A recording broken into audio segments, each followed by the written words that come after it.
ಇದರಲ್ಲಿ ಪ್ರಾರಂಭದಲ್ಲಿ ಮಂಗಲಾಚರಣೆ ಶ್ಲೋಕ ಮಾಡ್ತಾರೆ. ಆ ಮಂಗಲಾಚರಣೆ ಶ್ಲೋಕ ಹೇಗಿದೆ ಅಂದ್ರೆ, ಯಾಕೆ ಇದನ್ನು ಹೇಳ್ತೀನಿ ಅಂತ ಮೊದಲು ಮಂಗಳಾಚರಣೆ ಶ್ಲೋಕ ಹೇಳ್ತೇನೆ, ಅದಾದ ನಂತರ ನಿಮಗೆ ವಿವರಣೆ ಕೊಡ್ತಾ ಹೋಗ್ತೇನೆ ಅವರ ಕೃತಿಯ ತೂಕ ಹೇಗೆ ಅಂತ. ಅದರಲ್ಲಿ ಹೇಳ್ತಾರೆ, ಅಂದರೆ ಇವರು ಭಾಗವತ ಸಾರೋದ್ಧಾರ ಗ್ರಂಥ ಮಾಡಬೇಕಾದ್ರೆ ವಿಷ್ಣು ತೀರ್ಥರು ಮಾಡಿರ್ತಕ್ಕಂಥ ಮಂಗಲಾಚರಣೆ ಶ್ಲೋಕ ಹೇಗಿದೆ ಅಂದ್ರೆ, ಸ್ವಸ್ತ್ರಿ ಶ್ರೀರಸ್ತು ಮೇ ಶಸ್ತಂ ನಿಸ್ತುಲ ನಿಸ್ತುಲಾತ್ಮನಃ ವಸ್ತುನೋ ಅವಸ್ತುನೋ ನಿತ್ಯಂ ಸಮಸ್ತಂ ವ್ಯಸ್ತವ್ಯೋಗತಃ. ಏನರ್ಥ ಆಯ್ತು? ಏನು ಅರ್ಥವೇ ಆಗಲ್ಲ, ತುಂಬಾ ಕಠಿಣ, ಆದರೂ ಬಿಡಿಸ್ತೇನೆ. ಇಲ್ಲಿ ಮೊದಲಿಗೆ ನೋಡಿ, ಅವರು ಮಂಗಳಾಚರಣೆ ಶ್ಲೋಕವನ್ನ ಮಾಡಬೇಕಾದ್ರೆ ಸ್ವಸ್ತಿ ಶ್ರೀ ಅಂತ ಶಬ್ದ ಪ್ರಯೋಗ ಮಾಡಿದ್ದಾರೆ. ಇದನ್ನು ನಾವು ಎಲ್ಲಿ ಕೇಳ್ತೀವಿ? ಯಾವುದಾದ್ರೂ ಒಂದು ಜಾತಕ ಬರಿಬೇಕಾದ್ರೆ ಅಥವಾ ಮುಹೂರ್ತಗಳನ್ನ ಬರಿಬೇಕಾದ್ರೆ ನಾವು ಮುಹೂರ್ತ ಇಂಥ ಡೇಟು ಇಂಥ ಟೈಮ್ ಅಂತ ಬರೆಯುವ ಕ್ರಮ ಅಲ್ಲ. ಒಂದು ಮುಹೂರ್ತ ಬರೆಯುವುದು ಅಂದ್ರೆ ಸ್ವಸ್ತ್ರಿ ಶ್ರೀ ಅಂತ ಮುಹೂರ್ತ ಬರಿತೇವೆ. ಶಾಲಿವಾಹನ ಶಕೆ 1947 ಪರಾಭವನಾಮ ಸಂವತ್ಸರ ವೈಶಾಖ ಮಾಸ ಶುಕ್ಲ ಪಕ್ಷ, ಹೀಗೇನೋ ಒಂದು ನಾವು ಕೊಡ್ತೇವೆ. ಅಂದ್ರೆ ಇಂತಹ ಬ್ರಹ್ಮಲಿಖಿತವಾದಂತಹ ವಾಕ್ಯಗಳಿಗೆ ಆರಂಭದಲ್ಲಿ ಸ್ವಸ್ತಿ ಶ್ರೀ ಅಂತ ಬರೆಯುವಂಥದ್ದು. ಅದನ್ನು ಇವರು ತಮ್ಮ ಮಂಗಲಾಚರಣೆಯ ಶ್ಲೋಕದಲ್ಲಿ ಬರೀತಾ ಇದ್ದಾರೆ ಸ್ವಸ್ತಿ ಶ್ರೀ ಅಂತ. ಬಹಳ ಅದ್ಭುತವಾಗಿರತಕ್ಕಂಥ ಮಾತು ಇದು. ಶಬ್ದಾಲಂಕೃತವೂ ಹೌದು, ಅರ್ಥಾಲಂಕೃತವೂ ಹೌದು. ಇದನ್ನು ಅರ್ಥ ಮಾಡ್ಕೋಬೇಕಾದ್ರೆ ವಿದ್ವಾಂಸರು ತಿಣಿಕಾಡಬೇಕು, ಹೌದು, ಎಲ್ಲವೂ ಇದೆ ಇದರೊಳಗೆ. ಅಷ್ಟು ಸುಲಭ ಅರ್ಥ ಆಗೋದಿಲ್ಲ. ಯಾಕೆ ಸ್ವಸ್ತಿಶ್ರೀ ಅಂತ ಶಬ್ದ ಆಡಿದ್ರು ಅಂತ? ಯಾಕೆ ಅಂದ್ರೆ, ಈ ಪುಟ್ಟದಾದಂತಹ ಶ್ಲೋಕಕ್ಕೆ ಸ್ವತಃ ವಿಷ್ಣು ತೀರ್ಥರೇ ವ್ಯಾಖ್ಯಾನವನ್ನ ಬರೆಯುವಾಗ 6 ಪುಟ ಬರೆದಿದ್ದಾರೆ. 6 ಪುಟ ವ್ಯಾಖ್ಯಾನವನ್ನ, ಈ ಒಂದು ಶ್ಲೋಕಕ್ಕೆ 6 ಪುಟ ವ್ಯಾಖ್ಯಾನ ಬರೆದು ಈ ಶ್ಲೋಕದ ಅರ್ಥ ಹೀಗೆ ಅಲ್ಲ. ವ್ಯಾಖ್ಯಾನಕಾರರೇ 6 ಪುಟ ವ್ಯಾಖ್ಯಾನ ಬರಿಬೇಕಾದ್ರೆ ಇನ್ನು ಅದರ ಅರ್ಥ ಎಷ್ಟು ಅಂತ ನೀವೇ ಅರ್ಥ ಮಾಡ್ಕೊಳ್ಳಿ. ಅದರಲ್ಲಿ ಒಂದು ಮಾತು ನಾವು ತಿಳಿಯಬೇಕು, ಏನು ಅಂತಂದ್ರೆ, ಈ ಸ್ವಸ್ತಿಶ್ರೀ ಅಂತನ್ನುವಂತಹದ್ದಕ್ಕೆ ಯಾರು ವಾಚ್ಯ ಅಂತ ವಿಸ್ತಾರವಾಗಿದೆ. 6 ಪುಟ ವಿಸ್ತರಣೆ ಮಾಡಿದ್ರೆ ನಾನು 6 ದಿನ ಬರೀ ಅದಕ್ಕೆ ಹಾಕ್ಬೇಕಾಗತ್ತೆ. ಅದರ ಸಾರ ಕ್ರೀಮ್ ಅದನ್ನು ಮಾತ್ರ ಹೇಳ್ತೇನೆ. ಅಂದ್ರೆ ಹಾಲು ಕಾಸಿದ್ಮೇಲೆ ಕೆನೆ ಮಾತ್ರ ತಗೊಂಡು ಹೆಪ್ಪಾಕುವಂತೆ ಆ ಕೆನೆ ಮಾತ್ರ ಹೇಳ್ತೇನೆ. ಏನು ಅಂದ್ರೆ, ಅವರೆಲ್ಲ ಚರ್ವಣ ಅಂದ್ರೆ ಚರ್ಚೆ ಮಾಡಿ ಕೊನೆಗೆ ಫೈನಲ್ ಜಡ್ಜ್ಮೆಂಟ್ ಅದು ಏನು ಅಂತ ಕೇಳಿದಾಗ, ಸ್ವಸ್ತಿ ಅಂತನ್ನುವ ಶಬ್ದಕ್ಕೆ ಸಂಪತ್ತು ಅಂತ ಅರ್ಥ. ಬರೀ ಸಂಪತ್ತು ಅಂದ್ರೆ ನಮ್ಗೆ ಸಾಕಾಗ್ಲಿಲ್ಲ. ಸಂಪತ್ತಿಗೆ ಅಭಿಮಾನಿ ಮಹಾತಾಯಿ ಜಗಜ್ಜನನಿ ಲೋಕಮಾತೆ ಆ ಲಕ್ಷ್ಮಿ ಅಂತ ಅರ್ಥ. ಇನ್ನೊಂದು ಅರ್ಥ ಏನು? ಸ್ವಸ್ತಿ ಅಂದ್ರೆ ಭಾರತಿ ಅಂತ ಅರ್ಥ. ಅವರ ಶ್ರೀ ಅಂದ್ರೆ ಪತಿ ಅಂತ ಅರ್ಥ. ಅಂದರೆ ಭಾರತೀ ಪತಿ ಮುಖ್ಯ ಪ್ರಾಣದೇವರು ಅಂತ ಅರ್ಥ. ಅಥವಾ ಇನ್ನೊಂದರ್ಥ ಬರೀತಾರೆ, ಸ್ವಸ್ತಿ ಅನ್ನುವ ಶಬ್ದಕ್ಕೆ ಮುಖ್ಯ ಪ್ರಾಣ ಅಂತ ಅರ್ಥ. ಎಲ್ಲದಕ್ಕೂ ಪ್ರಮಾಣ ಇದೆ, ಅವರು ಪ್ರಮಾಣ ಕೊಟ್ಟೆ ಬರೆದಿದ್ದಾರೆ. ಅದೆಲ್ಲ ಹೇಳಲಿಕ್ಕೆ ಪುರುಸೊತ್ತಿಲ್ಲ, ಅದನ್ನು ಮುಂದೆ ಹೋಗ್ತಾ ಇದ್ದೀನಿ. ಆ ಸ್ವಸ್ತಿ ಅಂದ್ರೆ ಮುಖ್ಯ ಪ್ರಾಣದೇವರು, ಅವರ ಶ್ರೀ ಅಂದ್ರೆ ಭಾರತೀ ದೇವಿ ಜೊತೆಗೆ ಸರಸ್ವತಿಯನ್ನ. ಅಲ್ಲಿಗೆ ಏನಾಯ್ತು? ಲಕ್ಷ್ಮಿ, ಮುಖ್ಯ ಪ್ರಾಣದೇವರು, ಬ್ರಹ್ಮದೇವರು, ಸರಸ್ವತಿ, ಭಾರತಿ, ಪರಶುಕ್ಲ ತ್ರಯರು ಅಂತಾಯ್ತು ಸ್ವಸ್ತಿ ಶ್ರೀ ಅನ್ನೋ ಶಬ್ದಕ್ಕೆ. ಇಷ್ಟು ಅರ್ಥವನ್ನ ಅದು ಪ್ರಾಮಾಣಿಕ ಹೌದು. ಮತ್ತೆ ಇಷ್ಟೇ ಅಲ್ಲ, ಸರ್ವಮೂಲದ ವಾಕ್ಯಗಳನ್ನು ಇಟ್ಟುಕೊಂಡು ನಮ್ಮ ವಿಷ್ಣು ತೀರ್ಥರು ಸ್ವಸ್ತಿ ಶ್ರೀ ಅನ್ನೋ ಶಬ್ದಕ್ಕೆ ಇಷ್ಟ ಅರ್ಥವನ್ನು ಬರೆದಿದ್ದಾರೆ. ಒಟ್ಟು 6 ಪುಟಗಳ ಅರ್ಥವನ್ನು ಬರೆದಿದ್ದಾರೆ. ಆ ಅರ್ಥವು ಯಾಕೆ ಬೇಕು? ಲಕ್ಷ್ಮಿ ಅಂತ ಒಂದೇ ಅರ್ಥ ಇದ್ರೆ ಸಾಕಲ್ಲ, ಇಲ್ಲ, ವಾಯುದೇವರು ಬೇಕು, ಬ್ರಹ್ಮದೇವರು ಬೇಕು, ಸರಸ್ವತಿ ಬೇಕು, ಭಾರತಿ ಬೇಕು. ಸ್ವಸ್ತಿ ಶ್ರೀ ಅಂದ್ರೆ ಏನು? ಪರಶುಕ್ಲರು, ಅವರಿಗೆ ಅಜ್ಞಾನದ ಲೇಪವೇ ಇಲ್ಲ. ಯಾರು ಈ ಭಾಗವತ ಸಾರೋದ್ಧಾರ ಓದ್ತಾರೆ ಅವರಿಗೆ ಅಜ್ಞಾನದ ಲೇಪವೇ ಆಗೋದಿಲ್ಲ ಅನ್ನುವ ಫಲವನ್ನು ಹೇಳಲಿಕ್ಕಾಗಿ ಈ ಶಬ್ದವನ್ನು ಇಟ್ಟಿದ್ದೇನೆ ಅಂತೆಲ್ಲ ಹೇಳ್ತಾರೆ. ಬಹಳ ಇನ್ನೊಂದು ಇದರೊಳಗೆ ಏನ್ ಮಾಡ್ತಾರೆ ಅಂದ್ರೆ, ಯಾವುದೋ ಒಂದು ಪ್ರಕರಣಕ್ಕೆ ಒಂದು ಶ್ಲೋಕ ತಗೊಳ್ತಾರೆ. ಈ ಬ್ಯಾಕ್ ಗ್ರೌಂಡ್ ಗೊತ್ತಿದ್ರೆ ಮಾತ್ರ ನಿಮ್ಗೆ ಅರ್ಥ ಆಗುತ್ತೆ ಅಂತ ಹೇಳಿಕ್ಕೆ ಹೊರಟಿದ್ದೇನೆ. ಯಾವುದೋ ಒಂದು ಶ್ಲೋಕ ತಗೊಂತಾರೆ, ಆ ಪ್ರಕರಣಕ್ಕೂ ಆ ಶ್ಲೋಕಕ್ಕೂ ತಲೆ ಕೂಡ ಅರ್ಥ ಆಗೋದಿಲ್ಲ. ಯಾಕೆ ಈ ಶ್ಲೋಕ ತಗೊಂಡ್ರು ಅಂತ ನೋಡಿದ್ರೆ ಅದು ಏನೋ ಹೇಳ್ತಾ ಇರ್ತದೆ. ಅದನ್ನೇ ಯಾಕೆ ಇಲ್ಲಿ ತಗೊಂಡ್ರು ಅಂತ ಅದರ ಪೂರ್ವಾಪರಿಕಾರ ಅದರ ಹಿಂದಿನ ಮುಂದಿನ ಸಾಂಗತ್ಯ ಅದು ಅರ್ಥ ಆಗಬೇಕು ಅಂದ್ರೆ ನಮ್ಮ ಯಾವ ವಿಷ್ಣು ತೀರ್ಥರಿದ್ದಾರೆ ಆ ಶ್ಲೋಕವನ್ನು ಕೆಲವು ಕಡೆಗೆ ಏನಾಗೋಗ್ಬಿಟ್ಟಿದೆ, ಶ್ಲೋಕ ಬರುತ್ತೆ ಅದರ ಅರ್ಥ ಬರೆದು ಬಿಡ್ತಾರೆ, ನಮಗದು ಸಾಕಾಗಲ್ಲ. ಯಾವ ಸಾಂಗತ್ಯದಲ್ಲಿ ಆ ಶ್ಲೋಕವನ್ನು ಅವರು ತಗೊಂಡ್ರು ಅನ್ನೋದನ್ನ ಆ ವಿಷ್ಣು ತೀರ್ಥರು ಬರೆದಂತಹ ಸಂಸ್ಕೃತ ವ್ಯಾಖ್ಯಾನ ಓದಿದ್ರೆ ಮಾತ್ರ ಅರ್ಥ ಆಗುತ್ತೆ, ಇಲ್ಲದ್ರೆ ಅರ್ಥ ಆಗೋದಿಲ್ಲ. ಅದನ್ನು ಓದಿದ್ರೆ ಈ ಶ್ಲೋಕವನ್ನು ಈ ಸಂದರ್ಭದಲ್ಲಿ ಯಾಕೆ ತಗೊಂಡ್ರು ಅನ್ನುವಂಥದ್ದು ಬರ್ತದೆ. ಒಂದು ಉದಾಹರಣೆ ನಾನು ಕೊಡ್ತೇನೆ ನೋಡಿ ಹೇಗೆ ಅಂತ. ಈಗ ಹಿರಿಯರ ನಿಂದೆಯನ್ನ ಕೇಳಬಾರ್ದು ಅಂತ ಒಂದು ಪ್ರಕರಣ. ಹಿರಿಯರ ನಿಂದೆಯನ್ನ ಕೇಳಬಾರ್ದು, ಆ ಹಿರಿಯರ ನಿಂದೆಯನ್ನು ಕೇಳಬಾರ್ದು ಅಂತ ಇರೋದ್ರಿಂದ ಇಲ್ಲಿ ಏನ್ ಮಾಡ್ತಾರೆ, ಯಾವ್ದ್ಯಾವುದೋ ಕಥೆಯ ಶ್ಲೋಕಗಳನ್ನೆಲ್ಲ ತಗೊಂತಾರೆ, ಅದನ್ನ ಹೇಳ್ತಾರೆ. ಇಲ್ಲಿ ತತ್ವ ಏನು, ಇದರ ಫಾರ್ಮುಲಾ ಏನು ಅಂದರೆ ಹಿರಿಯರ ನಿಂದೆಯನ್ನ ಕೇಳಬಾರದು ಅನ್ನೋದೊಂದು ಫಾರ್ಮುಲಾ, ಅದರ ಮೇಲೆ ಹೊರಟಿರ್ತಕ್ಕಂಥ ಒಂದು ಪ್ರಕರಣ. ಯಾವ್ದ್ಯಾವ್ದು ಶ್ಲೋಕ ತಗೊಳ್ತಾರೆ ಅಂತಂದ್ರೆ ವಿಷ್ಣು ತೀರ್ಥರು ನೋಡಿ, ದಕ್ಷ ಪ್ರಜಾಪತಿಯ ಕಥೆಯ ಶ್ಲೋಕ ತಗೊಂತಾರೆ. ಅದಕ್ಕೇನ್ ಸಂಬಂಧ? ನೀವು ತತ್ವ ಹೇಳುವ ಶ್ಲೋಕವನ್ನು ತಗೋಬೇಕೆ ಹೊರತು ಕತೆ ಹೇಳೋದು ಯಾಕೆ? ನೋಡಿ, ಇದನ್ನ 4ನೇ ಸ್ಕಂದದ ದಕ್ಷ ಪ್ರಜಾಪತಿ ಕಥೆಯ ಶ್ಲೋಕ ತಗೊಂತಾರೆ, ಆಮೇಲೆ ಸಡನ್ ಆಗಿ ಹೋಗ್ತಾರೆ ಶಿಶುಪಾಲ ಬೈತಾನಲ್ಲ ಅದನ್ನ ತಗೊಂತಾರೆ. ಎಲ್ಲಿಗೆಲ್ಲಿ ಸಂಬಂಧ? ಯಾಕೆ ಈ ಶ್ಲೋಕಗಳನ್ನು ಕೂಡಿಸಿದ್ದಾರೆ ಅನ್ನೋದೇ ಅರ್ಥ ಆಗೋದಿಲ್ಲ. ಅದನ್ನು ಅವರೇ ವ್ಯಾಖ್ಯಾನದಲ್ಲಿ ಹೇಳಬೇಕು. ಆ ವ್ಯಾಖ್ಯಾನದಲ್ಲಿ ಹೇಳಿದಾಗ ಮಾತ್ರ ಆ ತೂಕ ಅರ್ಥ. ಈಗ ನೀವು ಶ್ಲೋಕಾರ್ಥ ತಿಳ್ಕೊಂಡ್ರೆ ಸಾಕಾಗಲ್ಲ, ಆ ತೂಕವನ್ನು ತಿಳ್ಕೊಂಡ್ರೆ ಮಾತ್ರ ನಿಮಗೆ ತಲೆಗೆ ಹೋಗುತ್ತೆ. ಇಲ್ಲದ್ರೆ ಭಾಗವತ ಸಾರೋದ್ಧಾರ ತುಂಬಾ ಕಠಿಣ ಗ್ರಂಥ. ಅದು ಎಲ್ಲಾ ಕಡೆ ಉಪನ್ಯಾಸ ಮಾಡುವ ಗ್ರಂಥ ಅಲ್ವೇ ಅಲ್ಲ, ವಿದ್ವತ್ ಮಂಡಳಿಯಲ್ಲಿ ಚರ್ಚೆ ಮಾಡುವಂತಹ ಗ್ರಂಥಗಳು. ಈ ಶ್ಲೋಕ ಯಾಕೆ ಹೇಳಿದ್ದಾರೆ, ಅಥಾತೋ ಬ್ರಹ್ಮ ಜಿಜ್ಞಾಸ ಅಂತ ಚರ್ಚೆ ಮಾಡುವಂಥದ್ದು. ನೀವು ಕೇಳ್ಬೋದು, ಅದನ್ನ ಯಾಕ್ರಿ ಈಗ ನೀವು 5 ದಿನ ನಮ್ಮ ತಲೆ ತಿಂತೀರಿ ಅಂತ. ನಾನು ತಲೆ ತಿನ್ನಲ್ಲ, ನಿಮ್ಮ ತಲೆಗೆ ಅರ್ಥ ಆಗುವ ಹಾಗೆ ತಿಳಿಸ್ಲಿಕ್ಕೆ ಬಂದದ್ದು. ಆದ್ದರಿಂದ ಅದನ್ನು ಹೇಗೆ ತಿಳಿಸ್ಬೇಕು ಅಂತ ಅನ್ನೋದನ್ನ ಆ ಫಾರ್ಮುಲಾ ಇಟ್ಕೊಂಡು ನಾನು ನಿಮ್ಗೆ ಹೇಳ್ತೇನೆ. ಅದರಲ್ಲಿ ನೋಡಿ, ಈಗ ಹಿರಿಯರ ನಿಂದೆಯನ್ನ ಕಿವಿಯಿಂದ ಕೇಳಬಾರ್ದು ಅನ್ನೋದೊಂದು ಫಾರ್ಮುಲಾ, ಅದರಿಂದ ಒಂದು ಪ್ರಕರಣ ಹೊರಟಿದೆ. ಆವಾಗ ಅವರು ಹೇಳುವಂತದ್ದು ದಕ್ಷ ಪ್ರಜಾಪತಿಯ ಕಥೆಯನ್ನು ಹೇಳ್ತಾರೆ. ದಕ್ಷ ಪ್ರಜಾಪತಿಯಲ್ಲಿ ಏನು ಅಂದ್ರೆ ನೋಡಿ, ಇವೆಲ್ಲ ಕತೆ ನೀವು ಭಾಗವತ ಸಪ್ತಾಹ ಕೇಳುವಾಗ ಸಿಗೋದಿಲ್ಲ, ಇಲ್ಲೇ ಬರ್ಬೇಕು, ಆವಾಗಲೇ ಈ ತತ್ವಗಳು ಸಿಗೋದು. ಏನು? ದಕ್ಷ ಪ್ರಜಾಪತಿಯ ಸಂದರ್ಭದಲ್ಲಿ ರುದ್ರದೇವರಿಗೆ ದಕ್ಷ ಪ್ರಜಾಪತಿಗಳು ಬಾಯಿಗೆ ಬಂದ ಹಾಗೆ ಬೈತಾರೆ.